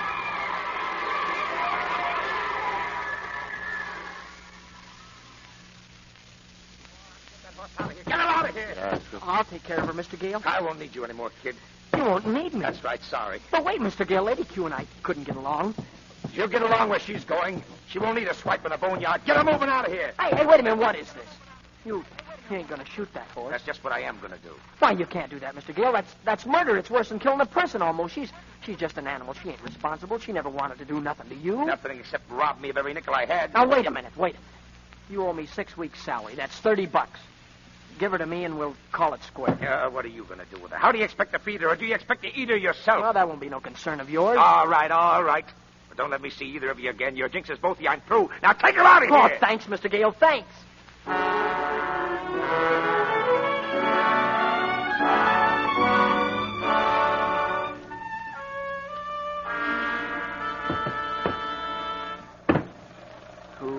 Don't you worry, lady. I ain't cutting you up for glue, not while I'm around. Hi, kid. Look, how you like my new buggy? Yeah? Where'd you steal it? It cost me heavy sugar, kid. $5 down. She's only got 82,000 miles on her. Practically brand new. Where'd you ever pick up $5? I won a bet, see? Lumberjack 20-1. Yeah. Oh, hey, that reminds me. Did you heist a buck out of my pocket this morning? Huh? A buck, you know. You took it when you cleared out. Oh, was that yourn? Yeah. Well, just as I was leaving, I sees it right there on the doorstep, that buck. Uh-huh. From its position, I couldn't tell whether it was your dough starting to blow out or somebody else's dough starting to blow in. So being undecided in my mind... Yeah. Come on. Give $1. Yeah, here you are. I wouldn't gyp you. Say, I bet Mr. Gale's sorry now he didn't listen to me. He'd be in the money like me if he had. Well, if he comes around asking you where I am, you tell him I got a lot of other plans now. Well, he won't be around. Lady ain't his horse anymore. Who's stuck with her now? She's mine. No, that's too bad, son. Oh, never mind the cracks. Why, she's champy material if I know anything about horses. But look at that rangy neck and that short back and the straight, clean legs. And see the way her shoulders slope and that space between her eyes? Yeah, she sounds like money in the bank, but she's sick. You keep harping on that. How do you mean sick? Here, come here. I'll show you. Hey, get away from her. She don't like strangers. She'll kick you. No, I'll take a chance. Come on, baby. Give me your hoof. Atta girl. Give it here. Say, you seem to know how to hammer. What are you looking at her hoof for? Yeah. That's what I thought. Put it down, baby. Well? You heard of Thunderbolt, ain't you? Who ain't heard of him? Holds the all-time record for a mile and a quarter, huh? Yeah, that's right. Well, the way I figure it, she's got the same thing he had. What same thing? When Thunderbolt was a 2-year-old, why, he had a tumor just as big as a marble right under the left front hoof. Every time he put his leg down, it hurt him like I think it hurts her. Then how'd he win all those stakes? Well, there was a vet around there about that time. Young fella, smart as a whip. Best vet in the country. They got mixed up with some gamblers and got into a beef. Yeah, so what? Well, so this vet, he operated on Thunderbolt. It's a pretty tough operation, too. Tough? How? How do you mean? Well, first he removed the hoof. And then right there was that growth. Now the trick was slicing it off without injuring the nerve. If he cut 1/1000th of an inch too much, a $100,000 horse would have had to be sent to the glue factory. Well, did he do it? He did it.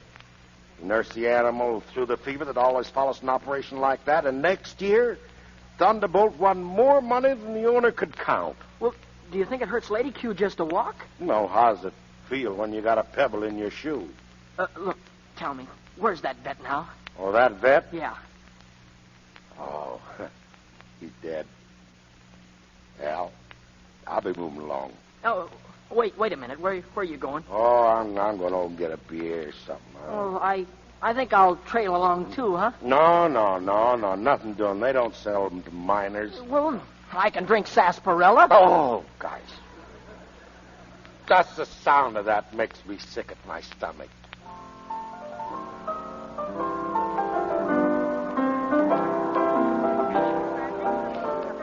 Here you are, Terry. Chaser. Yeah, thanks. Here, here's to you. Make mine sarsaparilla, huh? Coming up. Sir, I thought I told you to beat it. Yeah, I know, but I want to talk to you. How are you making out, Doc? What'd you call me? That vet you were telling me about. You're him. Shut up. Where'd you get such an idea in your head? You got a set of vet's tools in your pack. Oh, that ain't true. I seen him. I went through your stuff this morning. You know, going through a man's things is illegal? Well, let's say that they was on the doorstep starting to blow in or blow out. I forget which.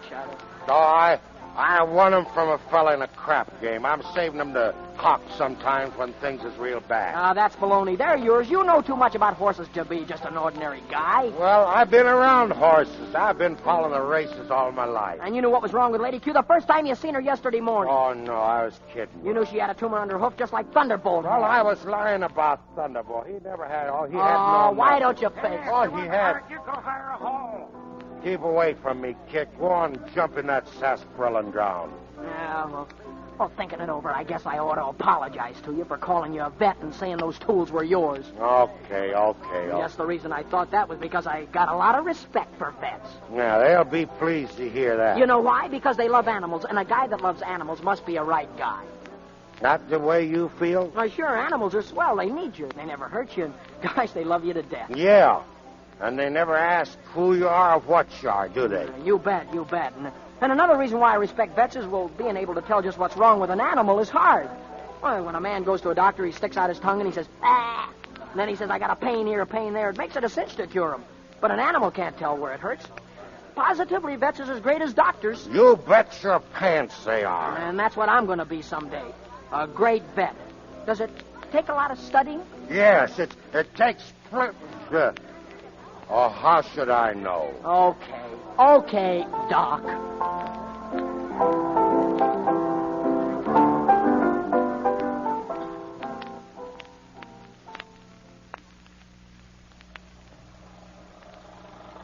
Hey, George, dry that thing careful. Oh, sit tight. I'm doing okay. Yeah, you're a good kid, but you're dumb. Look, how did you cure Thunderbolt's fever after the operation? I cured him? Uh-huh. Oh, I sat up with him for 2 nights, and I put ice and cold mud on him. That's how.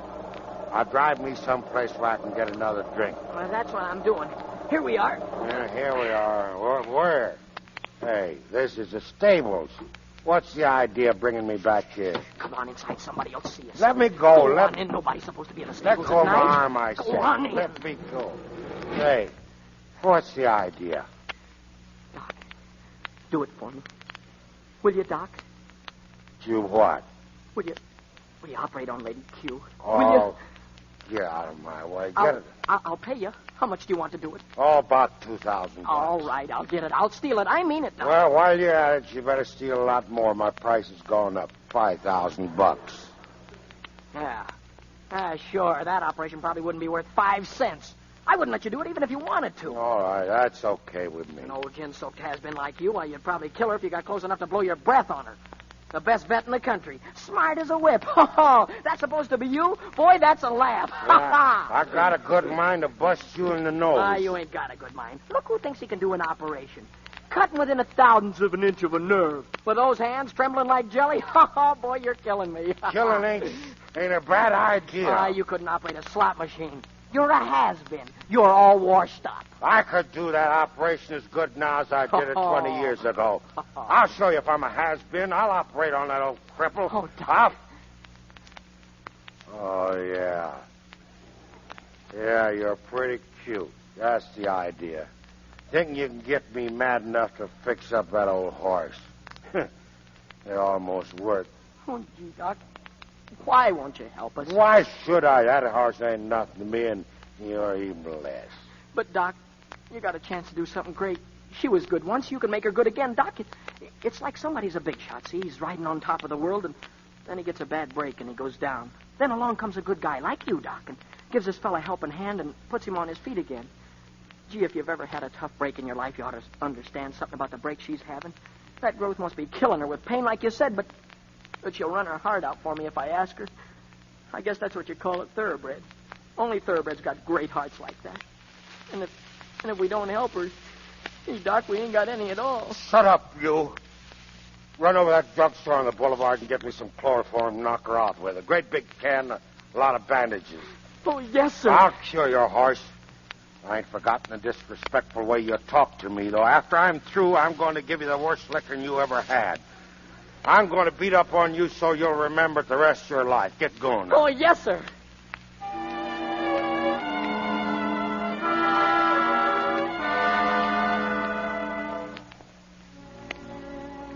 How we doing, Doc? Well, she's out now. Keep that sponge under her nose. Yes, sir. Hand me them rubber gloves.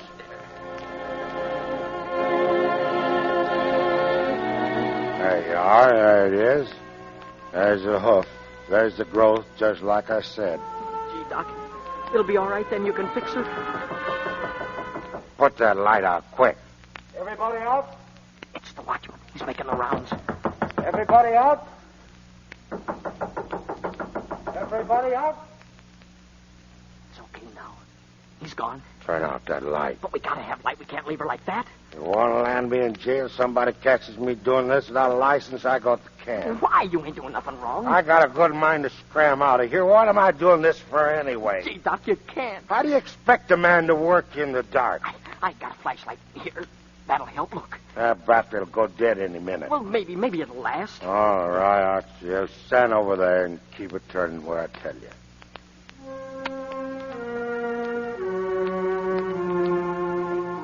Go ahead, Doc.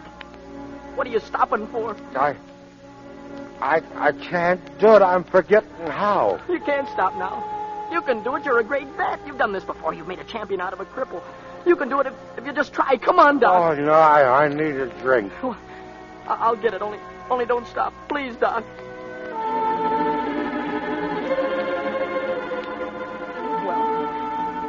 Well, Doc? I done it. I never touched the nerve at all. Oh, gee, Doc.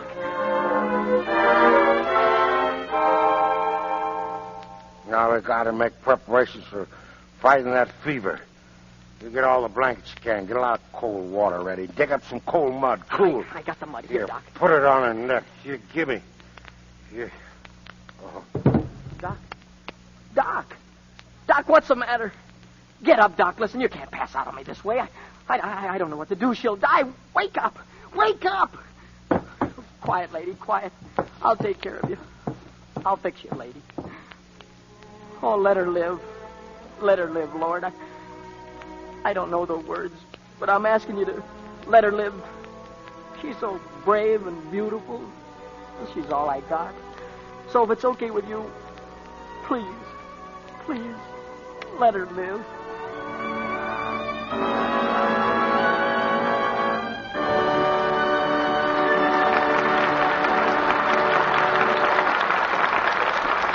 After a brief intermission, Mr. DeMille and our stars Wallace Beery, Mickey Rooney, Fay Wray, and Noah Beery will bring us Act 2 of Stablemates. And now I'm going to find out just how good an observer Sally here really is. Oh, Sally, tell me, have you ever been in Claudette Colbert's dressing room over at Paramount? I certainly have, Mr. Ruick. And you should see the simply gorgeous negligee she was wearing. I'll bet you didn't miss that, Sally.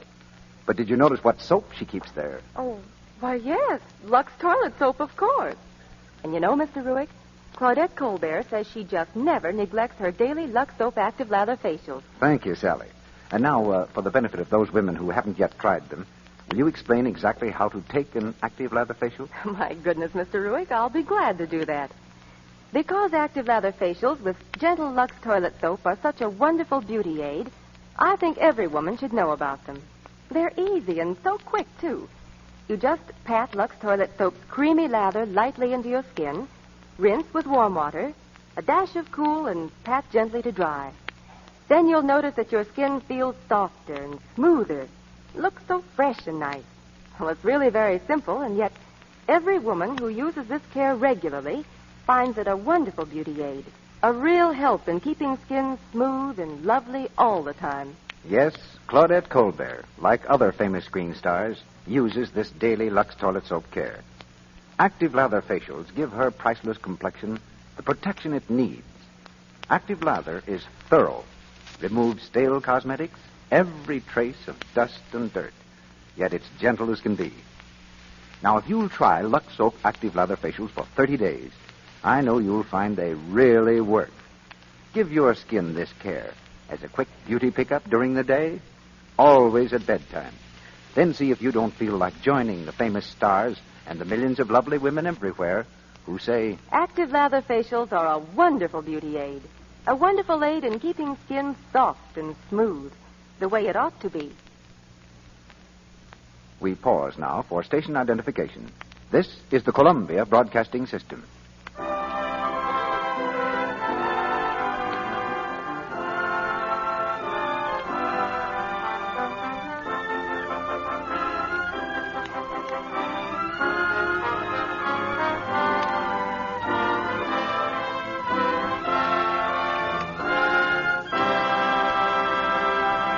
Act 2 of Stablemates, starring Wallace Beery as Doc Terry and Mickey Rooney as Jimmy Donnelly.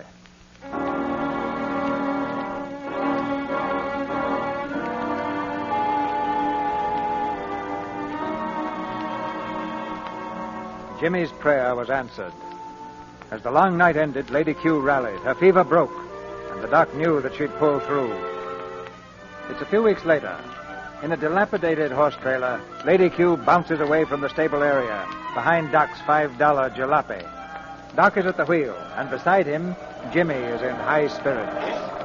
Are you sure, Doc, the seawater treatment you're going to give her, is that what you gave Thunderbolt to? Yeah, that's it. And you're going to run her along the beach in the water, huh? And that's going to make her all well again, huh? Will you quit asking me the same thing over and over again? She grew a new hoof like I said she would, didn't she? Well, sure she did, Doc. That makes an old has-been out of me, don't it, huh? With hands shaking like jelly. You better get set for that beating coming your way. That's one I owe you. I'm going to pay off with interest.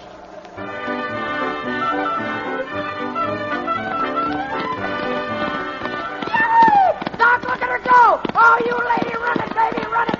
We're a couple of flying fish! Woo!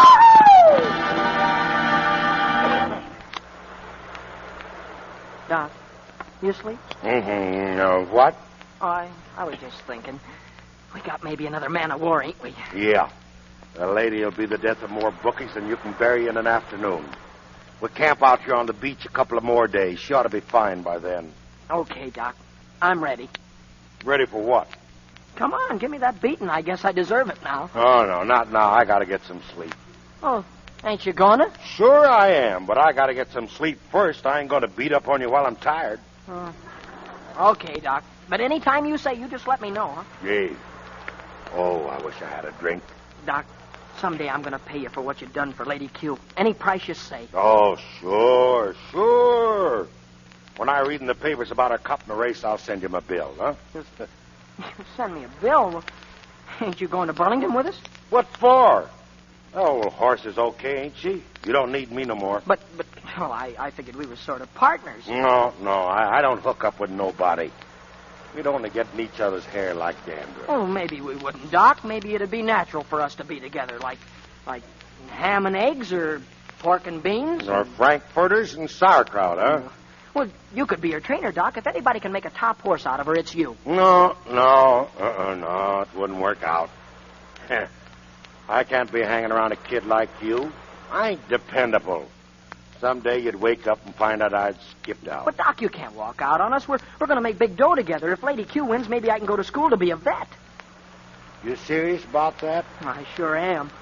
I want to be a great vet, Doc, like you. Well, maybe you will be. Oh, I'm going to get some sleep. Good night. Then are we sticking together? Yeah, well, we'll try a little while anyway. Okay, Pop. Good night. Hey, what's that you call me? Pop, got any objections? No. I don't care what you call me, so long as it ain't disrespectful. Say, it might not be a bad idea if we made it legal. Made what legal? You being my pop. I got no folks, you got no kids. Oh, what would that get us? Well, it'd make us closer partners, sort of. You mean you really like having me for your old man? Yeah, I would. Well, give me your mitt. I, Tom Terry, do hereby adopt this kid as my legal son for better or for worse. Till death do us part. How you say it? I, Jimmy... I ain't sure of my last name. It'll be Terry in a minute. Okay. I adopt you, Tom Terry, for my legal father. For keeps. Yeah, that does it. And I'm your old man. Now, here's the setup. We'll put Lady Q in a race and make some dough. But after that, you're going to quit fooling around races and get yourself an education so you can be a vet. Gee, you know, I'm a lucky guy. Yeah, well, I hope so.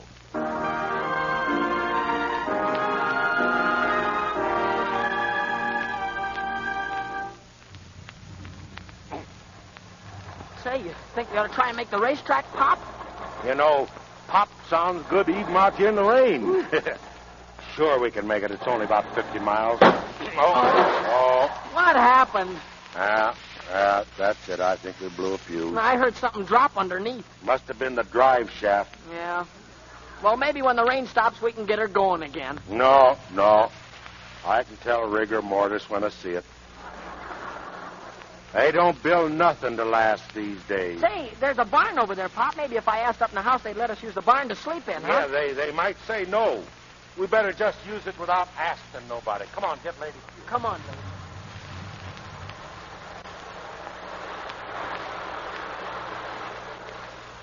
First thing we got to do, we got to get her dry. Get them sacks over there, Jimmy. Hand them to me. Oh, there's some oats in one up here. Well, you feed her while I rub her down, huh? You think she'll catch cold, Pop? No, she'll be okay. We keep her warm. Go on, pile some more straw in that stall. Okay. Down, lady. Come on, get down, down. Careful. Who's ever in there, stand still. Oh. I got a shot. Look out, Pop. Here, watch out, lady, with that gun. Don't point it so high. Don't make a move or I'll shoot. So, chicken thieves, huh? Oh, no, ma'am. We wouldn't do anything like that. We just brought the horse in there out of the rain. Oh, you're horse thieves, too, huh? Oh, you got things all wrong. That horse belongs to us legal. We ain't the kind that steals things. What about them oats? Them sacks I was saving, and trampling down the straw, and goodness knows what else. I'm going to call the sheriff. No, you don't need to do that, ma'am. Oh, we'll pay for any damage we've done. Oh, yes? Well, I figure it comes to about $3. Come on, cash. Well, this moment we happen to be out of cash, but... That's what I expected. Well, you wouldn't put us in jail, ma'am. I can see you're a kind woman. If that's what you see, you need glasses. Well, couldn't we work it off, ma'am? We'll do anything. Why, look at my pop. Yeah. He could do the work of any two men. Hey, here. Stop that. Take it easy. Take it easy. He looks like a tub of lard to me. Very well. You can plow a field for me tomorrow, all three of you. Don't know whether I should be doing this. I certainly don't like the looks of you. Well, you can't always judge by appearances. We've been out in the rain. Say, I bet you look 100% different when you're all spruced up, huh?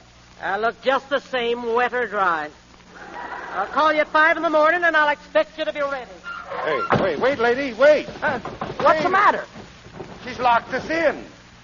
We're trapped. Then we gotta stay and plow that field? Yeah, I guess so, no. Doc, we can't hitch Lady Q to a plow. It'd kill her. No. Well, what are we gonna do? I don't know. Hey, wait, I heard of people hitching themselves to plows. What? Oh, you're too little. That's what I thought. What we need is a big guy. Strong and, yeah, you know, like... who could... Hey, here. Wait a minute.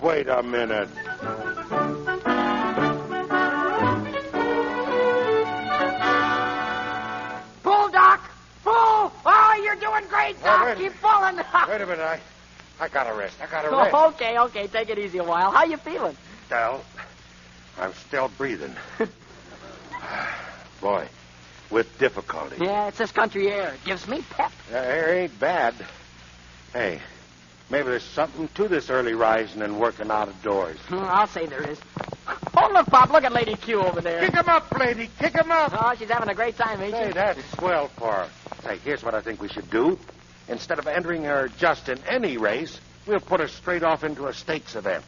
You know that Brewster handicap that they're running on the opening day? Wait, you think she's good enough, Pop? Yeah, I think she is. But we need an entry fee for that. Yeah, $75. What do? Do we stick up a bank? No. Oh, no, I got away with women. Now, I think I could talk that Mrs. Picklepuss into letting us work here. You know, this farm could certainly use a good Simonizing job. Pop, I think you had a thought.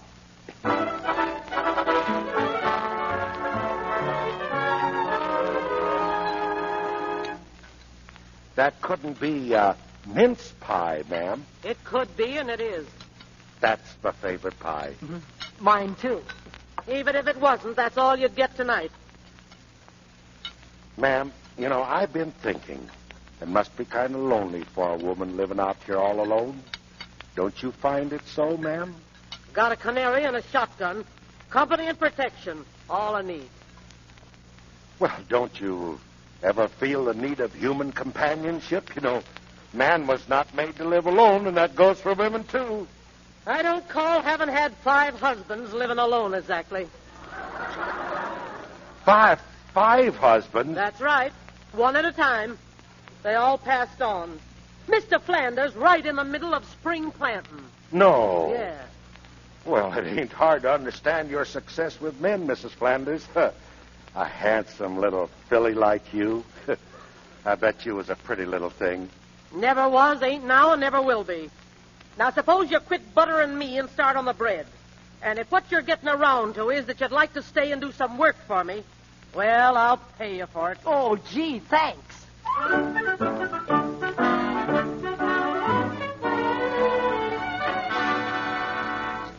63, $64.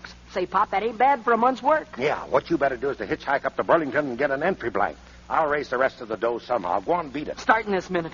Gee, it'll be a great day, won't it, Pop? Yeah, when she prances into that winner's circle and gets the wreath. Oh, that'll be fine, too. But I was thinking of the day when they hand out those vet diplomas and you're sitting there. And... Right in the front row. The guy with that square hunk of cardboard on his bean says, Dr. James Terry, come up here and get yours. And if you try real hard, maybe you'll be half the vet your old man is. Oh, go on. Get out of here. Go on.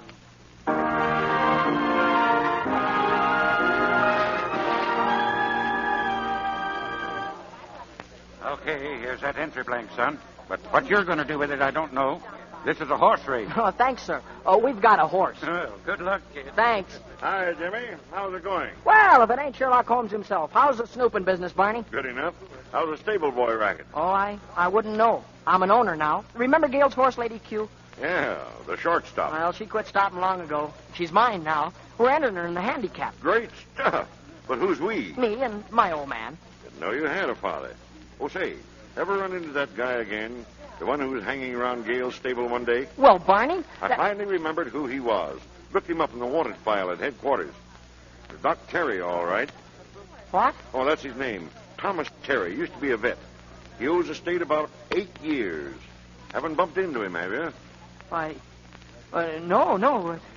What's he wanted for? You remember a horse called Grand Sheik? Sure. One of the greatest animals the track's ever known.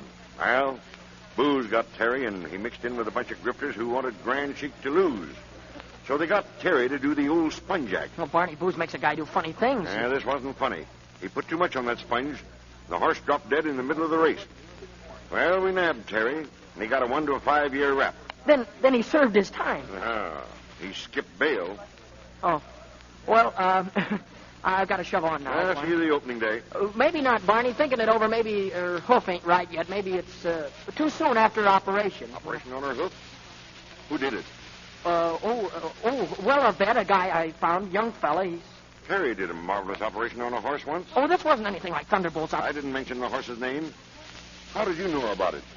I read it someplace. I thought you told me you had no folks. Where did you find your father? I met him accidentally, like. Hadn't seen him in years, had you? Not since I was a baby. Then how did you recognize each other? Well, that strawberry mark on your left shoulder? Take your hands off of me. Why are you lying to me, Jimmy? I ain't lying. I don't know a thing. Go do your own gumshoe work. But lay off me, see? Lay off!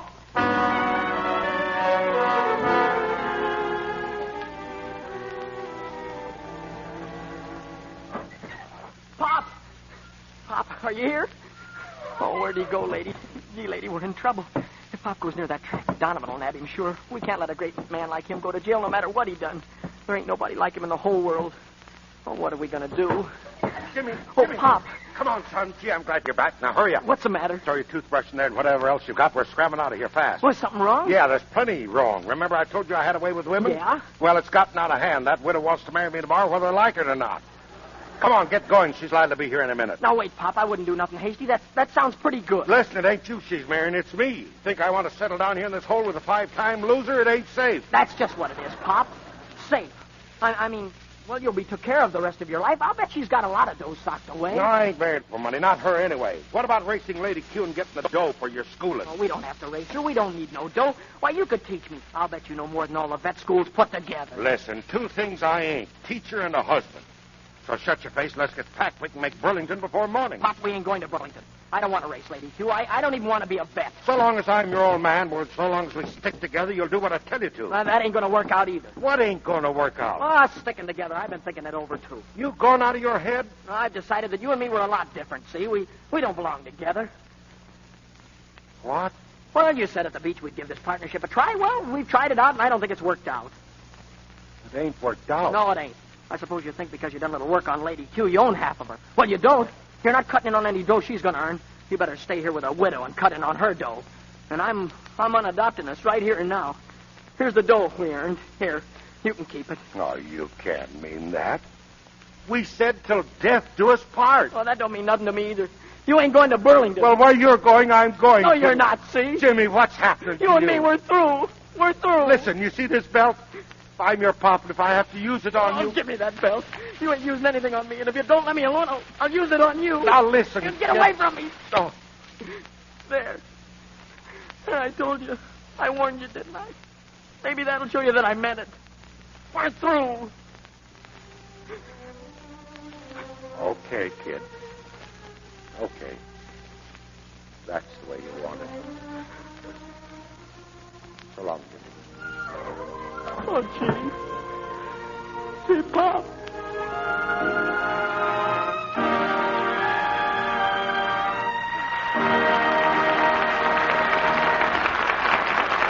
In just a few moments, Mr. DeMille and our stars Wallace Beery, Mickey Rooney, Fay Wray, and Noah Beery will return in Act 3 of Stablemates. And now, while we're waiting, here's young Betty Barton, who's going to be a bride in June. Betty, just look at all those things. And that's real lace, too. Nothing but the best, Sue. After all, it's the only trousseau I'll ever have, I hope. Silly. But, Betty, what's that simply divine sachet? It smells wonderful. Sachet? Oh. Look there, Sue, underneath that white satin slip. Why, for goodness sake, that's the cake of Lux toilet soap. Of course. Don't tell me you haven't found out about that little trick, Sue. You just put a few cakes of Lux soap in among your hankies and lingerie and things, and it makes the most wonderful sachet. Such a nice, delicate perfume. Isn't it good? It certainly is. I'm going to get some extra cakes of Lux soap right away, Betty, and put them in the house. Something tells me Betty Barton's sure to make a lovely bride and a clever wife. You see, Betty's what we call a Lux girl. She buys this fine white soap several cakes at a time and uses it regularly every day. Yes, Betty's a Lux girl. She depends on Lux toilet soap for help in keeping that smooth, young complexion of hers always at its loveliest.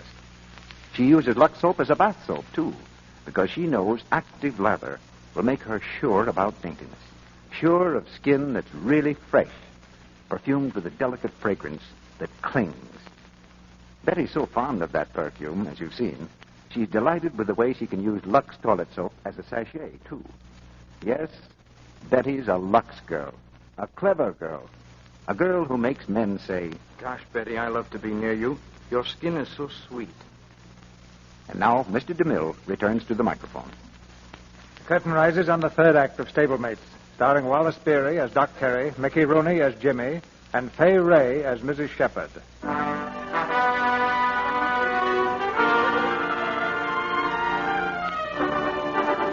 The day before the Berlin racetrack opens finds Jimmy in the Jockey Club, for it's here that owners come to enter their horses. At the entry steward's desk, Jimmy waits his turn. His face betrays his anxiety and his determination. Well, good morning, son. Hello. Say, is there any way a fella could get credit in this joint? Credit? Oh, why not? Suppose a fella's got a great horse that belongs in a handicap, but he ain't got no money for the entry fee. What's wrong with letting him run her and then you guys take it out of her winnings? Well, there's always the small possibility of the animal losing. Not a chance in the world with this horse. Good morning, Mr. Oh, Taylor. excuse me. Well, hello, Mrs. Shepherd. Very happy to see you again. You know my trainer? Of course. How are you, Pete? How are you? Well, Mrs. Shepherd, what can we do for you? Well, you can give me your condition book for this meet and point out the soft spots in it so my horses can pick up some worthwhile stakes. See, I'm a poor woman this year. After all the money Miracle Lad made for you? She gives it away faster than she gets it. Now, here's the condition book, Mrs. Shepherd. Thanks.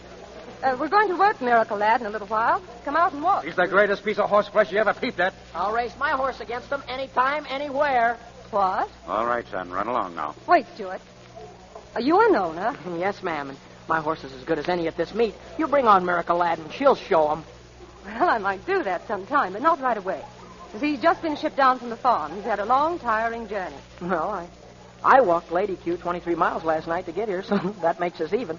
Oh, Mrs. Shepherd, I don't mean to be fresh or anything, but would you do me a favor? Would you let me work Lady Q out with Miracle Lad? Well, I don't know. Stuart? It's up to you, Mrs. Shepherd. All right. We'll do it. Oh, thanks, Mrs. Shepherd. 2 o'clock. We'll be there. Don't worry, ma'am.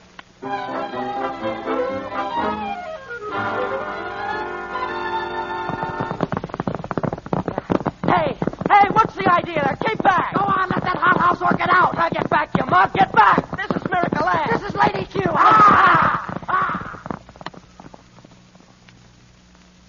Come on, Miracle Lad. Come on, Miracle Lad. Come on, whoever you are. What's the name of that other horse, Pete? Lady Q. Come on, Lady Q. Come on, Lady Q. That horse sure can run, ma'am. Can't she, though? Come on, lady. Well, that looks like a photograph finish, Pete. Yeah. Let's go speak to that boy. I want to ask him a few questions. Atta girl, lady. That's showing him, baby. Hello there. Oh, hello, Mrs. Shepherd. Hey, young fella, where'd you get that horse? Do you want to sell her? Oh, there ain't enough money in the world to buy her, I sir. don't blame you. She's grand. Oh, yes, ma'am. I hope you ain't sore. I mean, about running Miracle Lad into the ground like that. You can't be sore at a racehorse, son. Then will you do something for me, ma'am? Will you enter her under your own colors? I can't raise the fee, you see. And, Well, I got a reason for wanting to run, Lady Q. I owe a fellow some dough for an operation he did, and I think he might be needing it pretty bad. All right. I'll enter her on one condition. What's that? That none of my horses have to run against her. The Brewster tomorrow is the perfect spot for her. That's the race we'll give her. And I've got a rider, ma'am. All right. Put her in our barn, Pete. Stalls well, son. You know our stables? Yes, sir.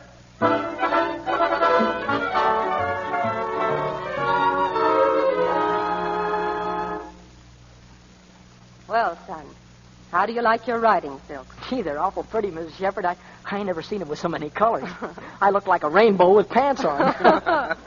They've come home in front a lot of times the last few years. They'll come home again today, won't they, son? You bet they will, ma'am. By the way, what's your name? Jimmy. Jimmy what? Jimmy Terry. All right, Jimmy Terry. Good luck. Mr. Pizza. Yes, Joe? That horse, sir. That Lady Q, she ain't gonna run today. Oh, what's the matter? She lame, sir. Lame?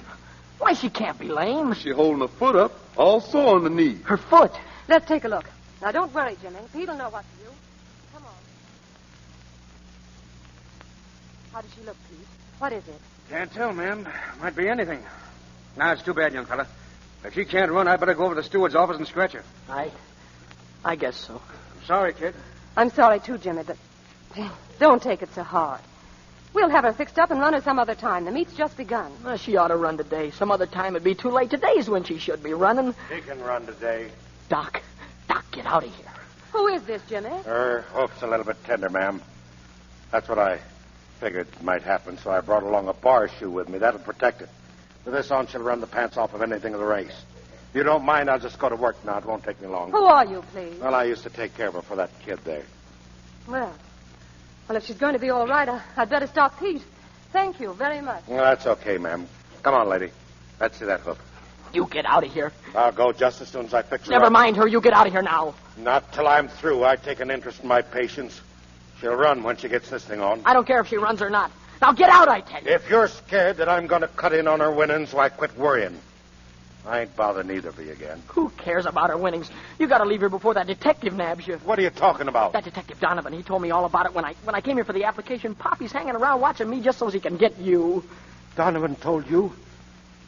That's why you did what you did? What other reason? I had to keep you away from here. Oh, I'd have rather cut off my arm than to hit you, Pop. I thought that you were sore at me. Pop, look. After Lady wins, we'll have a pretty good steak. You beat it out of here right now. I thought you hated me and didn't want me around no more. Will you listen? Then I'll meet you, and we'll get ourselves a little joint someplace, and they won't ever find you. I kept on wondering what I'd done to make you so sore. Pop, we ain't got time to talk. Go back to the widow's Staller, and I'll meet you there in a couple of days. Let your beard grow. Oh, gee, wouldn't I look swell with whiskers? Oh, you look okay to me. Now get going and keep off the main roads.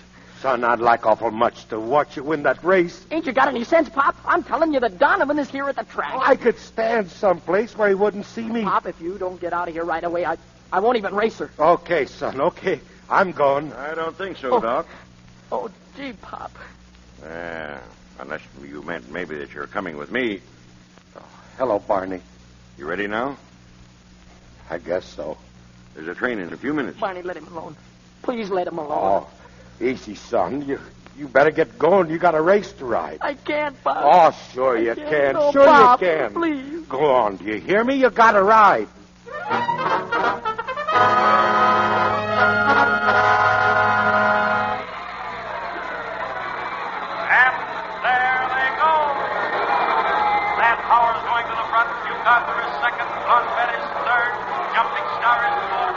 Come on, Doc. Keep going.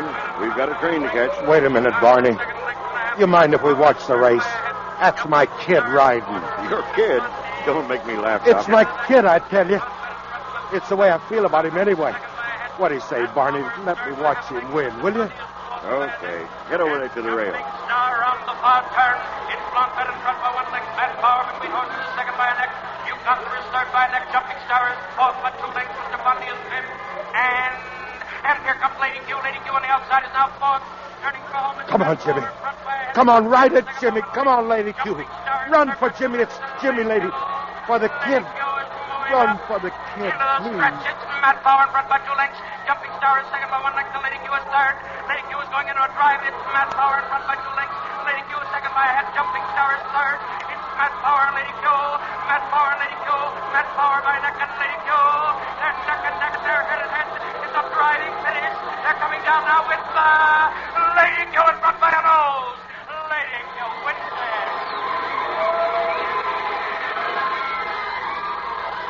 Oh, he did it. He won. Gee, he's a great kid. Yeah. You ready, Doc? Yeah, all set. Let's go.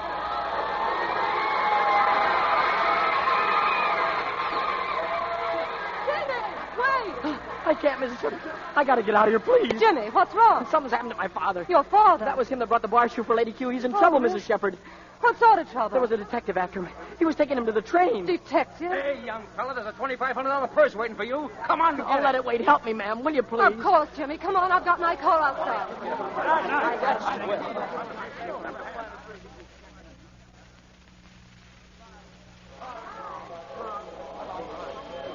How long's the train stop here, Barney? Just to take on passengers. Okay, let's get on. Bob! Hurry up, Barney. Wait. No, Bob. I'm going with you. No, I ain't that foolish talk. How can you be going with me? You ain't invited. But I'll get myself invited. I'll do something so they'll send me up there. I'll steal. You ain't gonna leave me behind. Jimmy, don't. No, let me alone. I'm going. Oh, stop that foolish kid talk. You got things to do. Why, you're all set. Oh, I don't want none of that. I want only to be with you. If you're going to jail, then I'm going. Now, say, listen. You think jail's tough? Wait till you start going to school and vet college. Why, I figure you'll be in for 5 years anyway. Oh, Pop, talk serious. I'm serious. Listen, Sonny, your stretch won't be over until June 1946. My rap will be finished in March of that year, so I'll be waiting on the steps when they spring you. Gee, Pop. I'll see he gets on all right, Mr. Terry. You see, he's wearing my silks now. Thanks, Good. ma'am. So long, Jimmy. Goodbye, Pop. Goodbye. Not goodbye. Just so long. Bye, Pop. So long, son.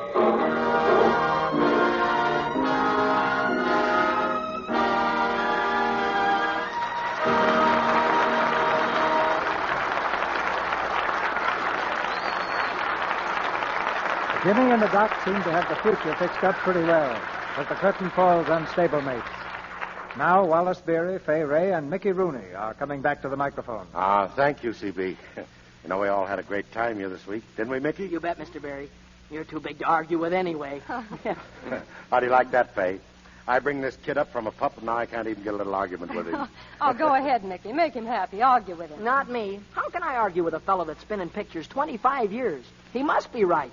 Why, Mr. Beery has been an electrician, a cameraman, and a director besides being an actor, and I want to learn a lot about directing myself. Take my advice and stick to acting, Mickey. You'll have fewer headaches. Speaking of directors' headaches, Mr. DeMille, when are you going to decide on a cast for Reap the Wild Wind? I decided on a leading man this afternoon, Fay, and it's Ray Milland. He joins John Wayne, Bob Preston, and Lynn Overman in the cast. Now all I need is 2 leading ladies and about 400 other people, and we'll be all set. Oh, look, Mr. DeMille, if you'd rather be an actor yourself, I'll give you a part in the first picture they let me direct. That's a bargain. I don't want a part. Just give me a seat on the sidelines. Don't let him kill the deal, Mickey. I'll take direction without a word. Besides, Wally's no man to talk about that. I had to tie him down once. Oh, listen, CB. Why must you bring that up? Well, now, I'd like to hear about that. Well, something over 20 years ago, I had Wally in a picture. And in one close-up, I couldn't keep him in range of the camera, so we just tied his feet to the floor. Worked fine. I was a little nervous, that's all. I think it scared me. You were scared, Mr. Beery? Well, I guess I can go home now. I've seen everything. It's been swell working with you again, Mr. Beery, and I hope we can do it again real soon. Now, just a minute, Mickey.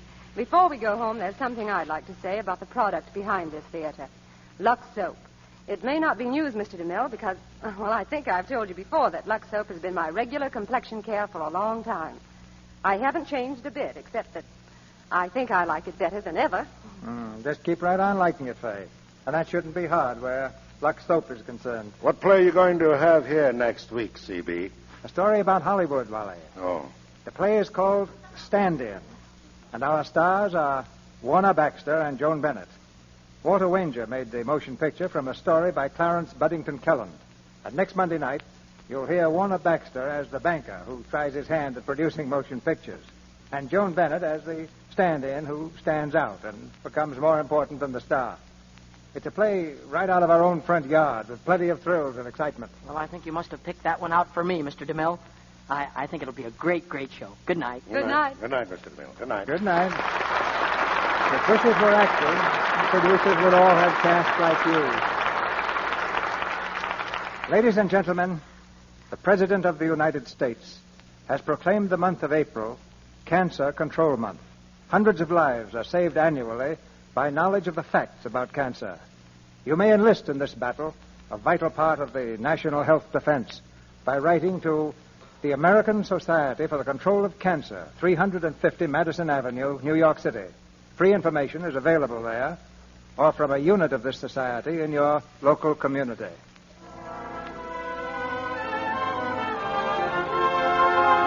Our sponsors, the makers of Lux Toilet Soap, join me in inviting you to be with us again next Monday night when the Lux Radio Theater presents Warner Baxter and Joan Bennett in Stand-In. This is Cecil B. DeMille saying good night to you from Hollywood.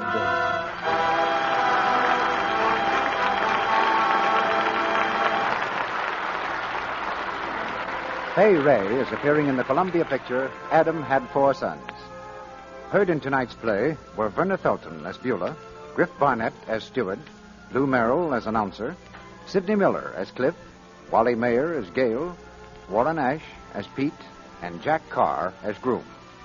Our music is directed by Louis Silvers, and your announcer has been Melville Ruick. This is the Columbia Broadcasting System.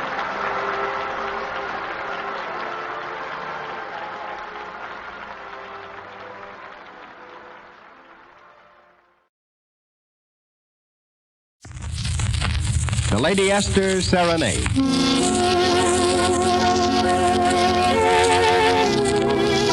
You're invited to enjoy the sweetest music this side of heaven, played by Guy Lombardo and his Royal Canadians, and your hostess is Lady Esther.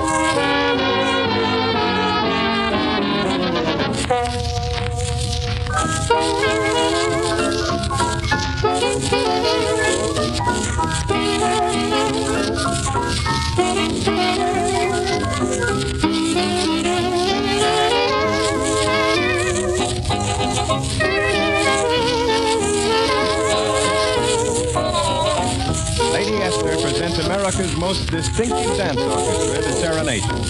First, Guy Lombardo and the Royal Canadians play My Mind's on You.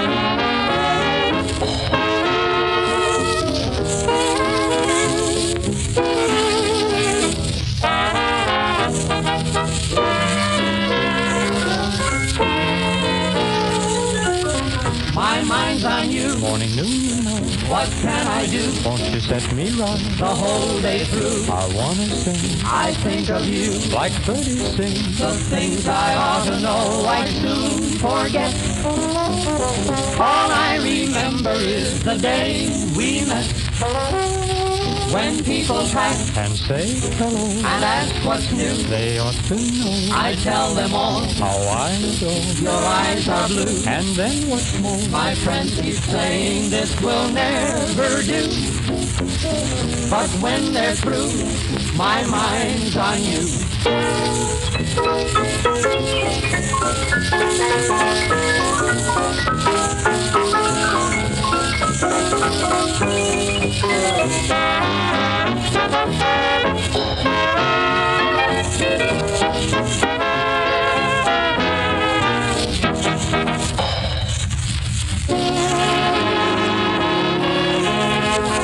Tell of the inspiration he finds in his sweetheart. A lover turns to the splendor of an evening sky. Guy Lombardo plays I Touched the Star.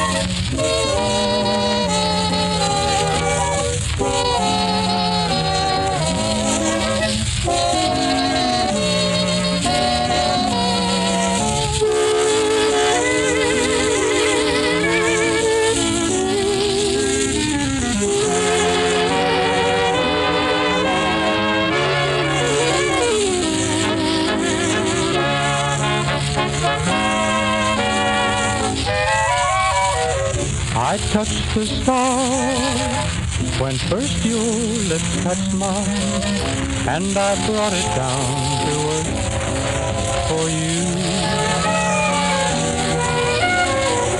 I touched the stars as soft as candles shine, a lover's lantern in the blue. And then I pinned it in your hair. It looked so lovely there. And as I sighed a prayer, its golden beams of starlight green, the night was still, and our love grew until my heart flew up so far I touched the star.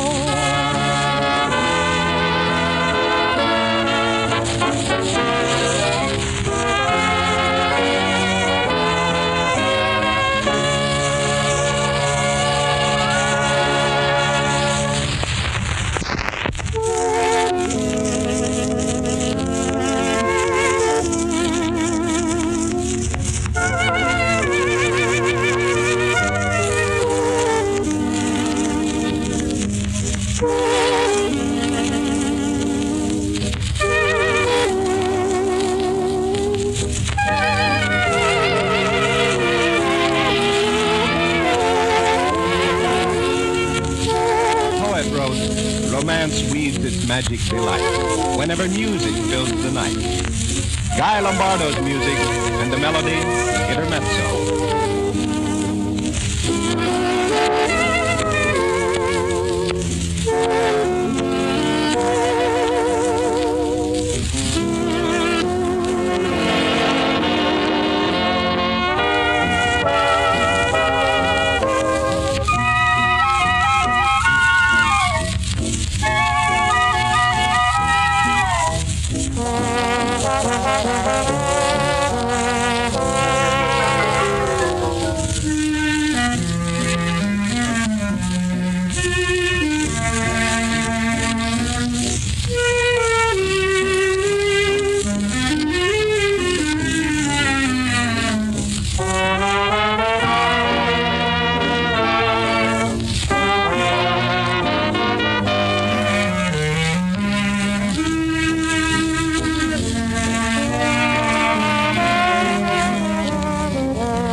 Song of Tomorrow. A brand new melody makes its bow to the nation. A song that may win your heart and so become a favorite from coast to coast. Guy Lombardo introduces Nice Dreamin', Baby.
So you dreamed we had $1 million and we bought a yacht or two. Nice dreaming, baby. I wish that I could dream like you.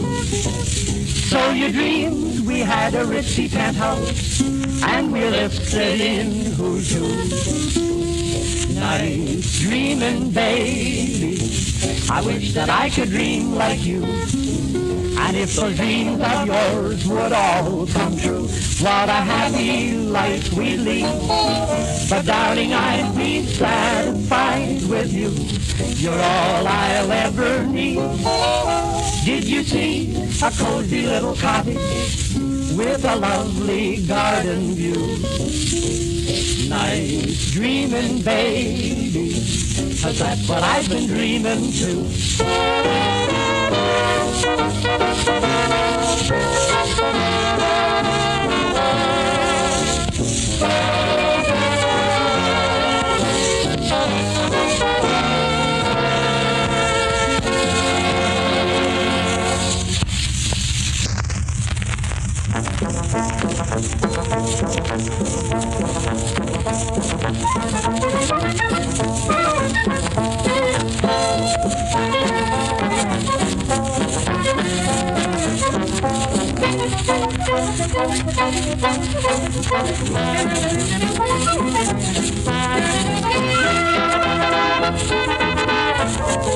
In the Lombardo manner, a picturesque melody has a delightful new charm.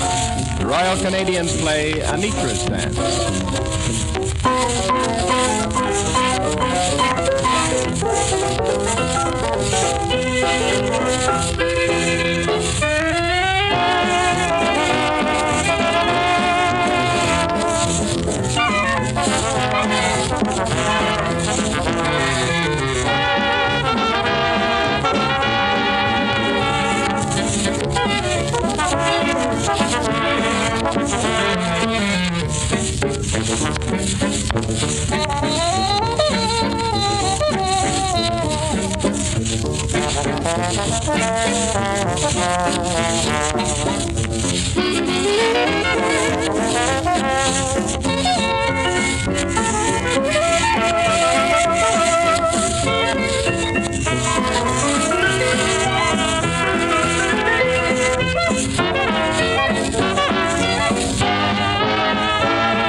A song of how hope for the future lies in the beauty of the past, in golden memories that return, time and time again.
Again, I whisper your name.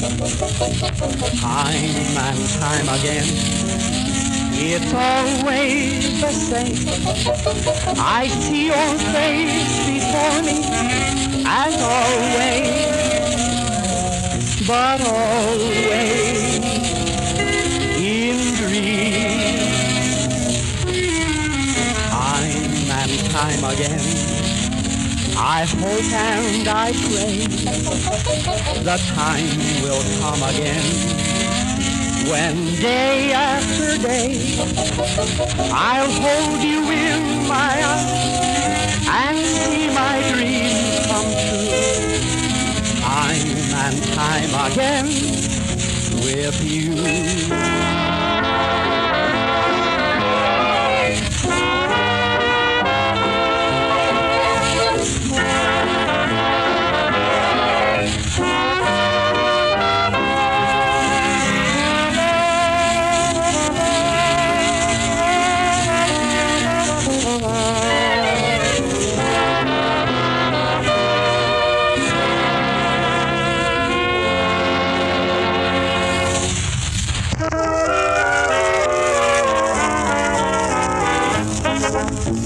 A waltz, rich with the quaint atmosphere of an old-fashioned romance. Guy Lombardo's music and the lilting rhythms of the band played on.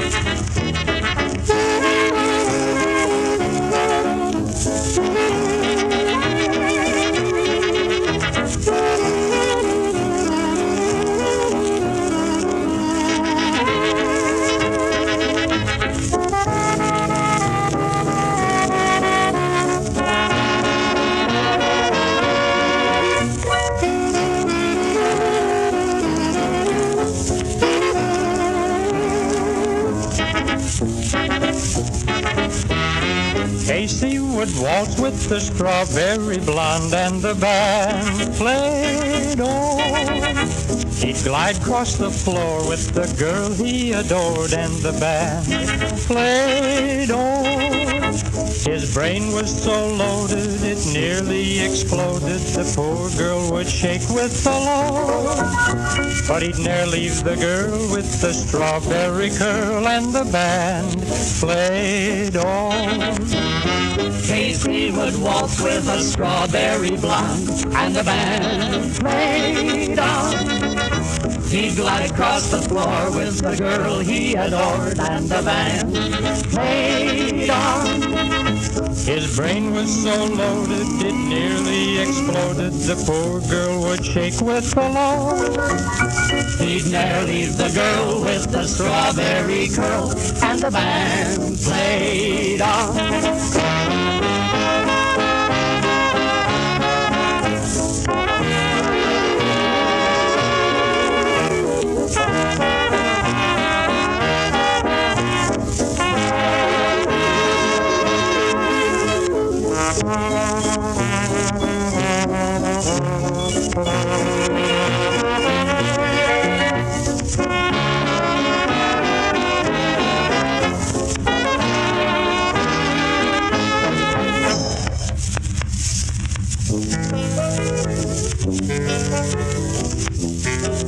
Rhythms in the South American mood, beguiling as native guitars, enchanting as moonbeams on a midnight sea. The Lombardos play Granada.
Medley time. The sweetest music this side of heaven. Music for dreaming. Songs that make the fancy roam. This is It Was Wonderful Then.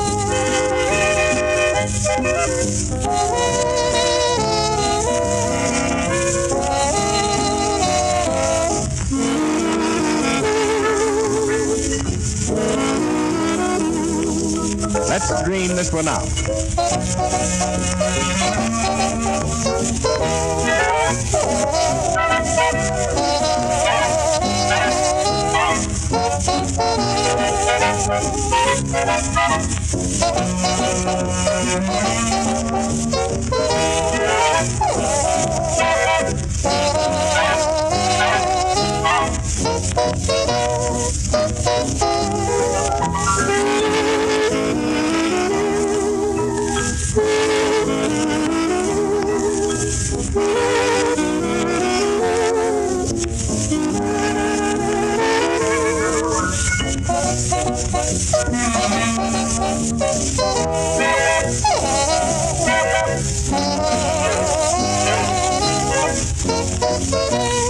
You walk by.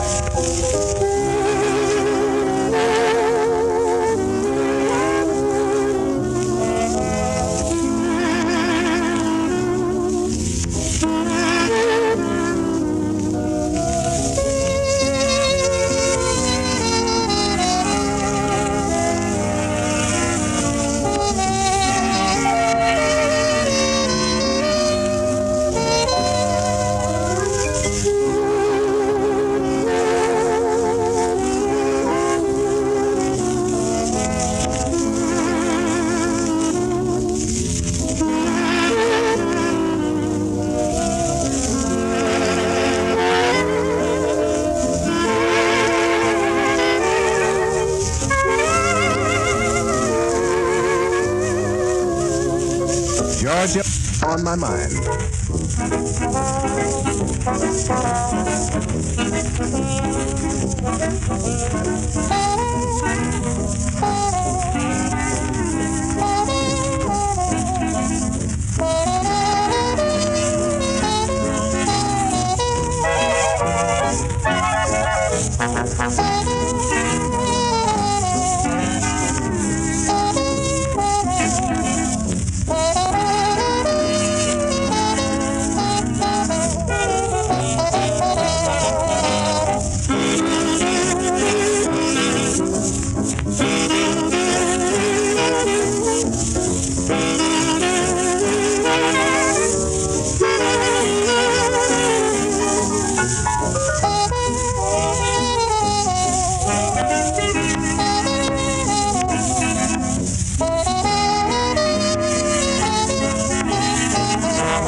Georgia, Georgia, the whole day through, just an old sweet song keeps Georgia on my mind. Georgia, Georgia, a song of you comes as sweet and clear as moonlight through the pine. Other arms reach out to me, other eyes smile so tenderly. Still in peaceful dreams I see that the road leads back to you.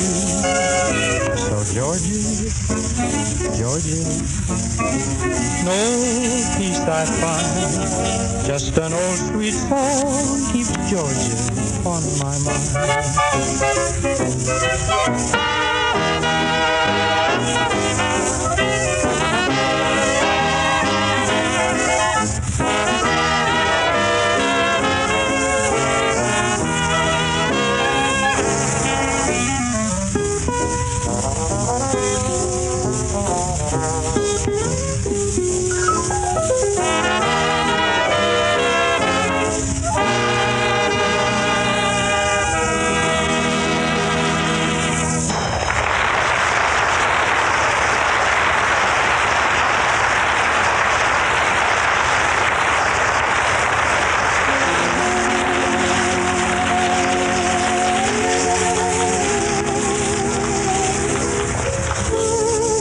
Esther Serenade is heard each Monday evening at the same time over this coast-to-coast CBS network.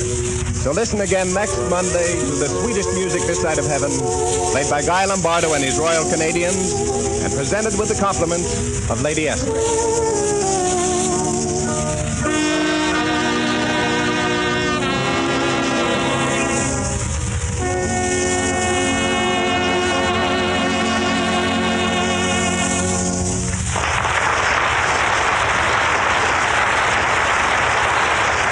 This is the Columbia Broadcasting System.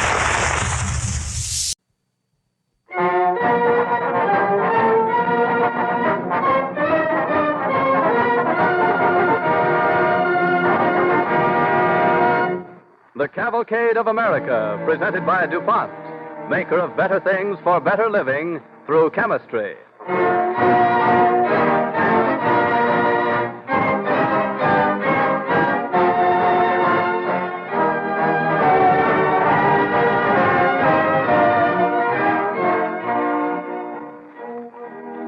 Tonight, the Cavalcade of America comes to you on a different day and to many of you at a different time. To our old friends and new friends alike, we say the Cavalcade is for you.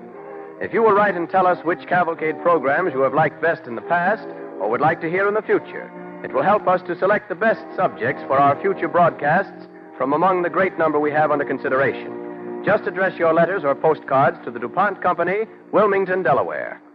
The Cavalcade of America presents the distinguished American actor Paul Muni in the role of one of the most renowned players in the history of the American stage, Edwin Booth. Supporting Mr. Muni are the Cavalcade players in our original radio drama written by Norman Rustin. Our orchestra and the original musical score are under the direction of Don Voorhees.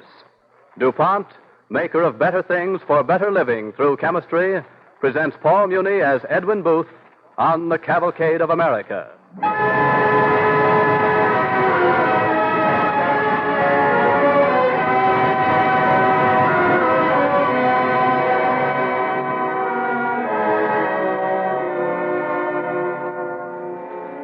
A winter's night in the year 1873.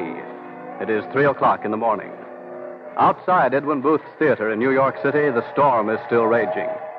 Inside, in the hushed gloom of the deserted playhouse where Edwin Booth made his home, a figure appears with a lantern upon the empty stage, then crosses into the wings and on through a heavily beamed door. Mr. Booth. Mr. Booth, wake up. What? Who is it? It's Gary, sir. You told me to wake you at 3 o'clock. Oh, yes. Yes. Help me with my coat, Gary. Yes, sir. Thank you. Now fetch the lantern, please. We're going to the furnace room. Is anything wrong, sir? No, Gary, not a thing. Except that I'm an old man. Wait. Let me stand here on the empty stage a moment. Nothing is as lonely as being in the middle of this dark universe. Yes, Mr. Booth. So strange and silent in the theater this hour of the night, isn't it, Gary? A little frightening, eh? You'd better take my arm, sir. Thank you. Here we are, sir. Good. Close the door, Gary. Yes, sir. You had the furnace man bank the fires as I ordered? You can see for yourself, Mr. Booth. Yeah. Now we'll have those flames roaring soon enough. Gary, that trunk. Help me drag it over to the furnace. Yes, sir. That's it.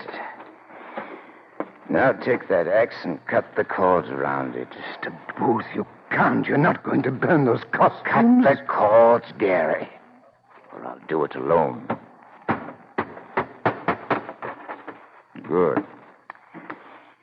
Now we'll open it.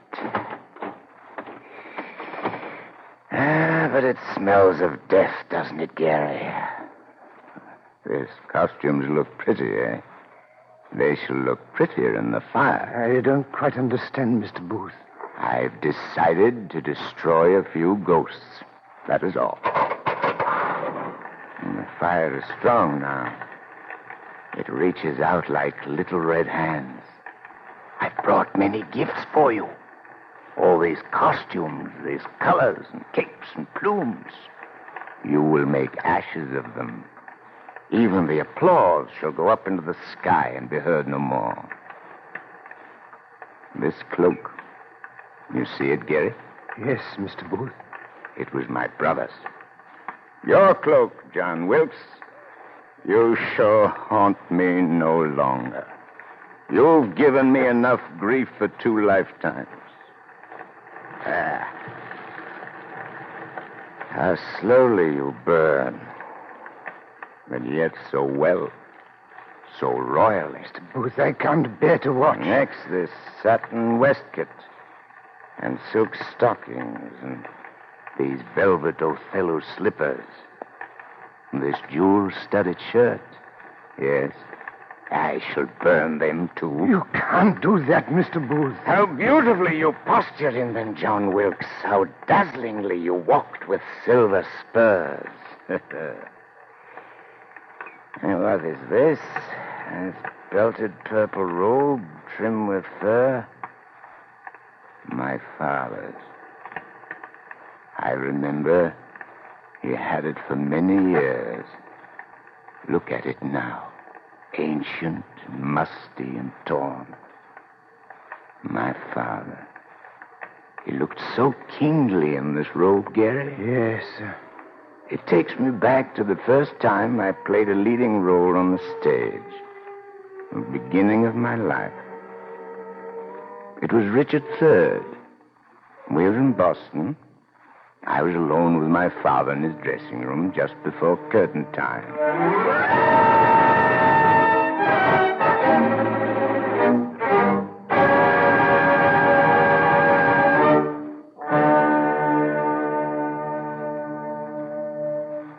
Well, Edwin, how does your father look tonight?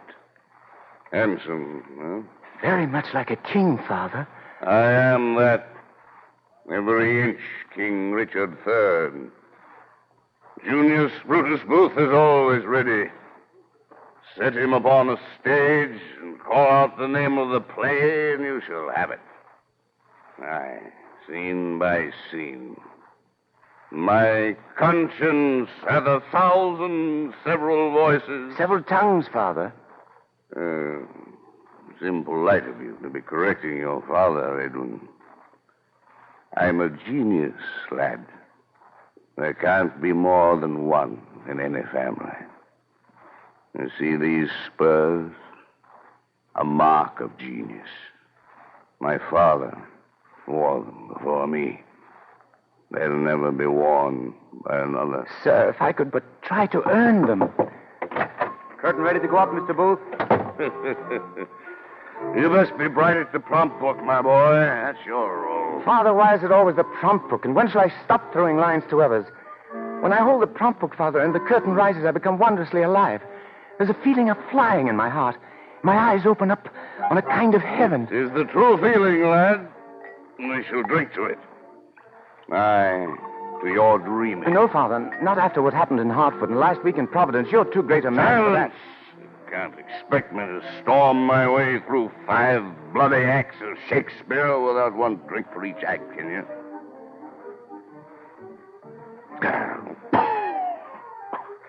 There. I feel better. No, I feel faint. Father, what is it? I feel strangely ill. Well, sit down here. Here, Help sit me, down. Edwin. Father! You're on in a moment. Mr. Booth! Edwin, what's happened here? What's the matter? Shall we haul the curtain? Same thing, I Edwin? don't think so, Mr. Scott. He just all of a sudden fainted. Fainted? Drunk again, that's what. Don't say that. I'll say what I like. Quiet, quiet. There's a full house out there. What do we do? I know the line, sir. Let me go on. I played Richard like all the kings in history. I played with my head, my heart, my very blood. All right, Edwin. Get into the costume. I'll make the announcement. The rest of you come with me to your places in the wings. Tell Edwin to be ready to go on as soon as I finish. I'll be brief enough.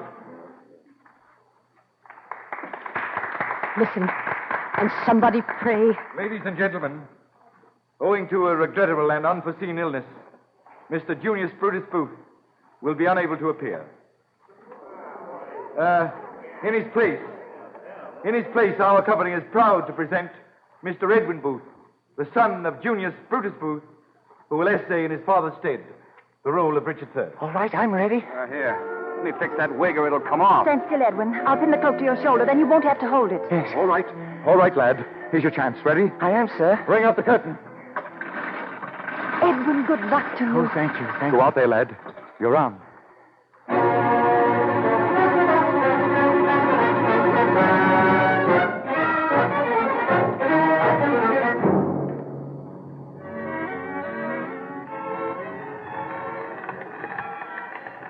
I shall never forget that night, Gary.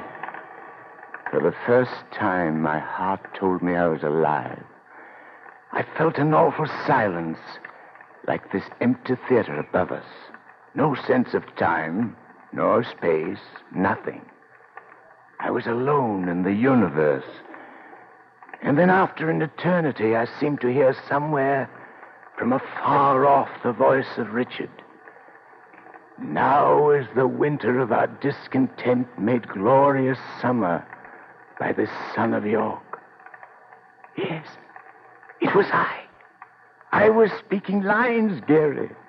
The lines of Shakespeare. I was on the stage. I won my father's spurs that night. Yes, and wearing this very robe. Mr. Booth, please don't burn that room. I must, Gary. All my memories into the fire with it. You shouldn't. Into the fire, I say. Yes, we shall purge by fire and more fire. Come now. What else have we? There's a satin cloak, Mr. Booth. Ah, that cloak. Romeo's cloak. Let me hold it a moment. For she held it once with me in it in her arms in life. I played Romeo once to the sweetest Juliet that ever lived. I've played Romeo many times, Gary. But only once did I find my real Juliet. Her eyes spoke to me as I was rehearsing the play with my company all through one long afternoon.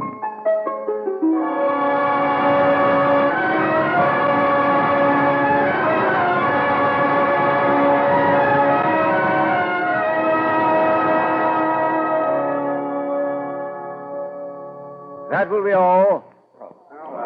I believe we've had enough rehearsal for today. Oh, Miss Devlin, Yes. Would you stay? You want to scold me after school, is that it? Oh, no, not at all. You read very well. Oh, someday shall I play opposite you then? Am I that appealing a Romeo? Oh, yes. Oh, well, that is, we do read well together. Now, if you put the question to me, am I that appealing a Juliet? I should not know how to answer. Am I that appealing a Juliet, Yes, sir? yeah. Well, that is, we do read well together. Mary, there's so much I should like to say. Yes. But I don't know my cues here. There are no cues but those of the heart. And they're found in no prompt book. I can only recite a speech in blank verse, but that would be inadequate for you. I don't want a speech from Shakespeare. I want a few mere lines from Edwin Booth. I find it difficult, Mary. There are lines in my head, but I've played them too often. There seems to be no speech for you. Perhaps then it's not the time for speaking. Thus from my lips by yours, my sin is purged. Juliet. My Juliet. Edwin. It shall not be easy for you. My work has already taken half my heart. But there must be a small, warm place left for me to dwell in. I should be content as a minor heroine. You should be all my heroines. And most of all, my Juliet.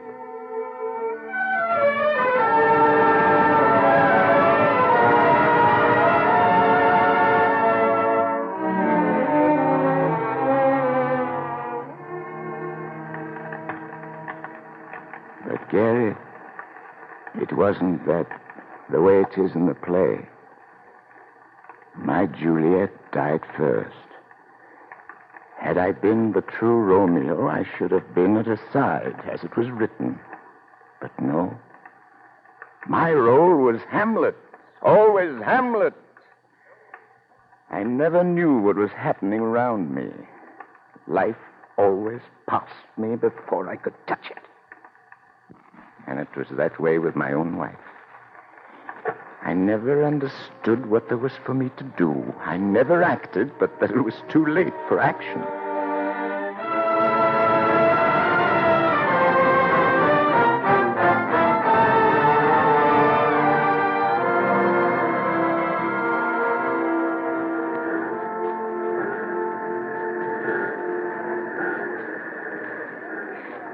Well, Edwin, the train will be leaving in a moment. I shouldn't let you go by yourself. No, you couldn't nurse me anyway. All I need is some rest. I'll be ready to assume my duties again, such as they are. Oh, but they are important to me. Suppose I cancel the Hamlet tour and we'll go off together, Oh, but you can't. Your tour's scheduled. You can't run away from your audience. Not Edwin Booth. I shall become ill then. Better. I shall arrange to cut the tour and return home a month earlier. There. Whenever you're through, my darling, come. I shall be there waiting, just like a minor heroine. Oh, Mary. I really shouldn't let you go. Somehow I shouldn't leave you. Goodbye. Play well, my dear. I shall be with you, somewhere in the applause. Near you somehow.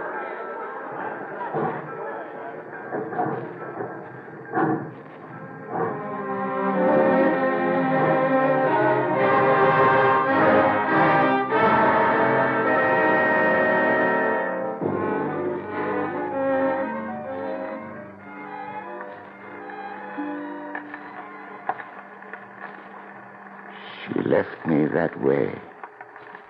And I didn't know she was going off to die. And while I strutted the stage like a fool, she was like Patience on the monument, smiling at grief. I never saw her alive again. She died, and then they told me. I was even late for her death, Gary. I was late for all my cues, Gary. All my cues. Now, hand me that book there. Oh, no, Mr. Booth, no. All your notices are in this book. Thousands of clippings. It's your history, sir, the record of your art. My art, Gary. My art. Was it me? Was it Edwin Booth? Or had I become the part I played and was the applause not for me, but for Hamlet? And was it really for Hamlet? No, it was for himself that each person wept and wondered. I made them each a Hamlet to suffer and die and be born again. That is the art of the player, Gary, and it is too real for even this fire to consume. I shouldn't have let you, sir. I shouldn't have let you do it. Enough of this talk, Gary. What else have we there in the trunk? Those sandals. The cursed sandals of my brother John Wilkes. There was the weight that pulled me down. There was the curse that blotted out my sun, my moon, and stars forever. God have mercy on your soul, John, for I have none. Caesar was the play. I was Brutus, and you were Antony, John Wilkes. That night when evil darkened my sky like a great cloud.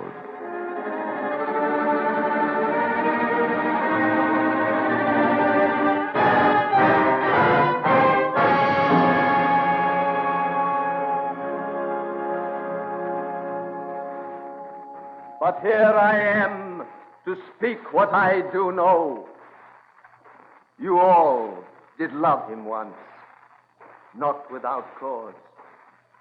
What cause withholds you then to mourn for him? Judgment, thou art fled to brutish beasts, and men have lost their reason. Now, wait a minute. Listen, everyone. Now, listen to me. Southern blood is the rich red blood of the pioneers. It's drenching this soil now. John Wilkes, you fool, have you lost your mind? Blood is being spilled by that abolition ape, Abraham Lincoln. Drive him from the White House, Don't I listen say. to him, everybody. The day of judgment is at hand, I tell you. Abraham Lincoln is a traitor. Stop it, you're a madman. I won't have any speeches but those of the text, do you hear me? I have a speech to make, and by heaven, I'll make it. By heavens, you won't. The President of the United States will not be desecrated in this house. Bring down the curtain. What? Why'd you stop me? I didn't yet, but I shall now. With my hands, I'll tear your lying tongue from your mouth. You... Here, no, you... both of you. Mr. Booth. My hands weren't held now, brother. I teach you in blood. Never mind the brother. I am a patriot first. Stop your babbling, you fool. You're a madman, not a fool. Get out of this company. Good. I have other things to do, not with words, but by deeds. We shall hear about the name Booth very soon.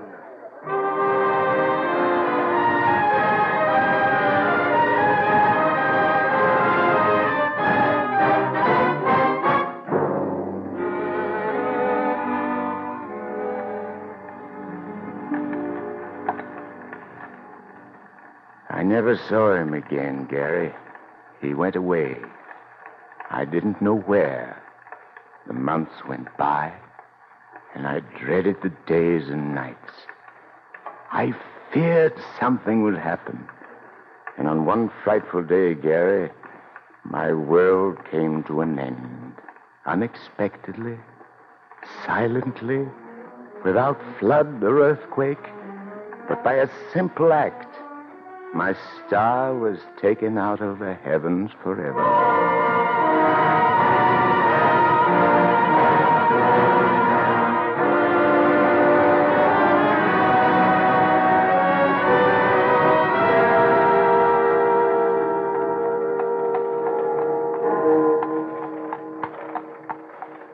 What do the bells ring for today, Patrick? 'Tis Holy Week, sir. A special week for the bells, it is. Oh, yes. That the theater ahead? So it is, Mr. Booth. And with that crowd in front of it, you'd think it was a place for drinking. It's a place for worship. But the worshippers have a way of changing their gods. Right you are, Mr. Booth. I must remember to tell the old lady that. Here we are. Whoa there. Call for me at 5:30, will you, Patrick? 5:30 it is, sir. Good afternoon, gentlemen. Good afternoon to you all. Come on down from that carriage, you. We mean you, Boo. What? What does this mean? We'll show you. With a rope. But I don't understand. Gentlemen. Assassin. Down with the Booth family. Pull him down. Get him down. Let me through, please. Wait a minute, mister. Not so fast there. We'd like a few words with you. Excuse me. Let me through, if you please. Don't let him get away. Hold him, Hold him. What's going on, Stanley? Mr. Booth, we've had to cancel this afternoon's performance. Cancel? Oh, that's impossible. Is anyone ill? Well, what's happening? Well, the point is, it's all very sudden. Haven't you heard? What's happened? Speak, man. Those bells, sir. Haven't you heard? The president, Mr. Lincoln, is dead. Tell me, Stanley, there's more. He was shot and killed by John Wilkes Booth. Mr. Booth. What are they waiting for? I will speak to them. You can't. That crowd is wild. They've mistaken me for someone else. I'll explain it to them. I'm Edwin Booth. Edwin Booth. Don't they understand? Better not leave by the stage door, Mr. Booth. Go out by the front of the house. I'll go with you, sir. No, Stanley. I'll go myself. I must go myself. I must face this alone.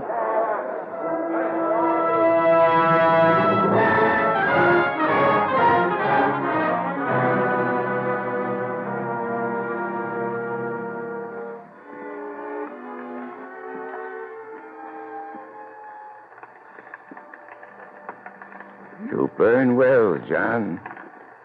Fire becomes you. Fire has touched you before. Was it not a barn they set fire to? Your hiding place? Before they shot you down? These little hands of fire give you your last applause and take you out of my life forever, John Wilkes. You are beautiful in ashes. Well, come, Gary. You have finished now. Close the door of the furnace.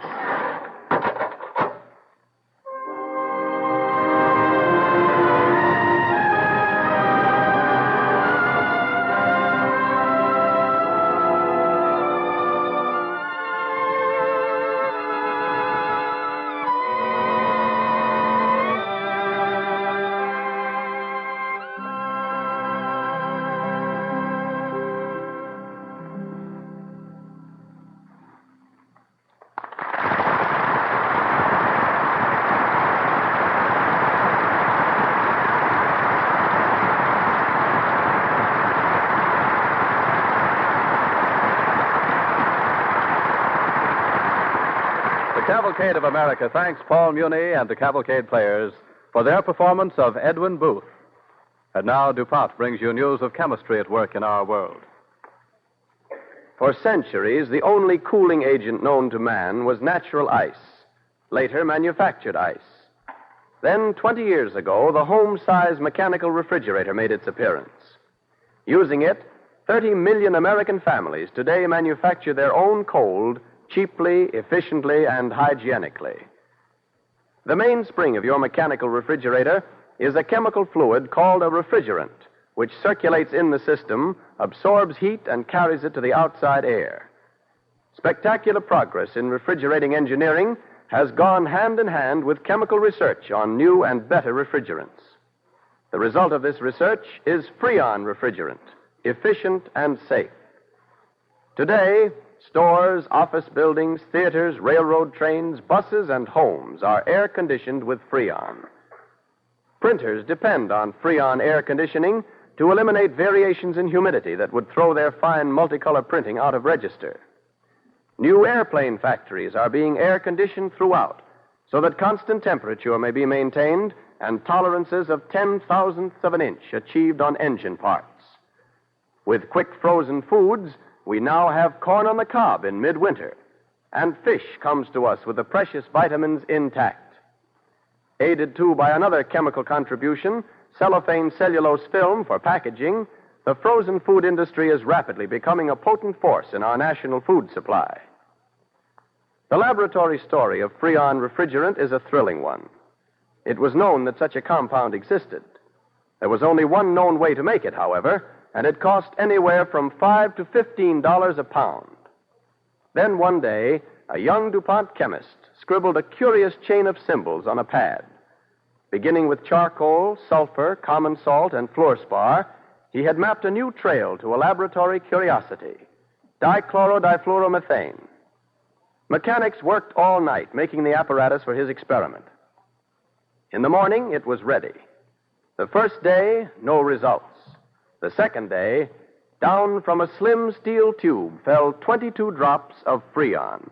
Just 22 precious drops. Today, those 22 drops have become millions of pounds a year, and the price has been reduced to less than 1/10 of its original cost.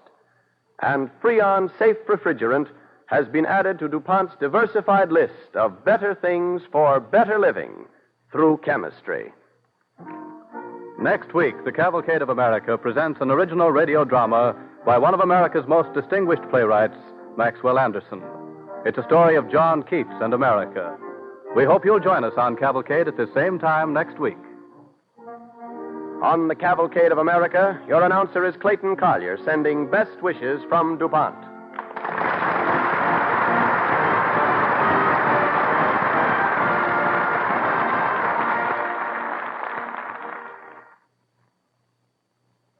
This is the National Broadcasting Company.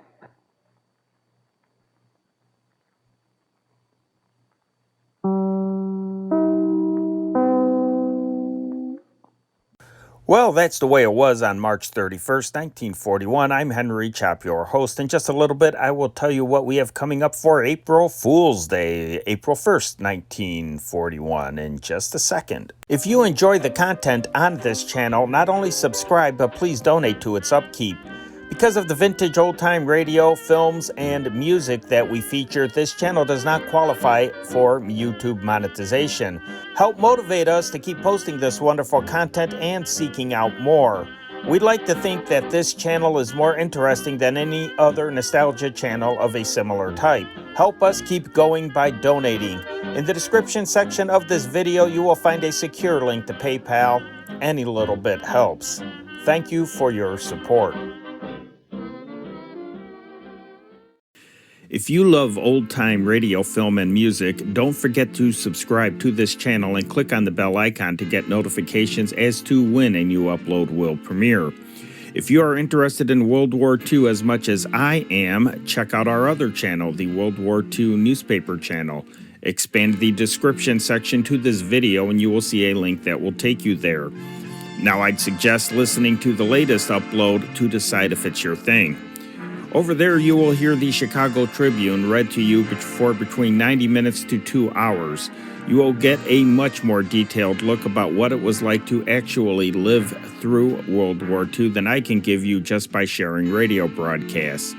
You will not only hear detailed news of the big battles and historical events, you will hear trivial facts about the war.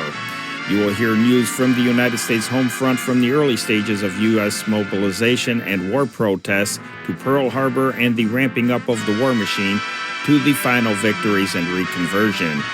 You will hear every facet of American life change forever.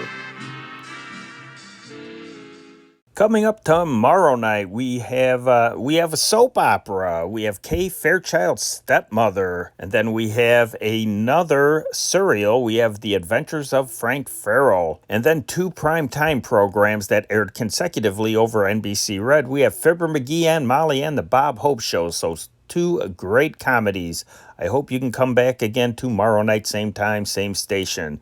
I'm Henry Chop, your host. Let's turn off this old tube radio. That's our time machine. Good night. God bless. This changing world, this changing scene, where is it taking us? What does it mean? As long as we're certain of each other, we know we don't have to be afraid. These changing times we rise above. We have no time for them. We have our love, and love is the only thing that still remains the same through all this change.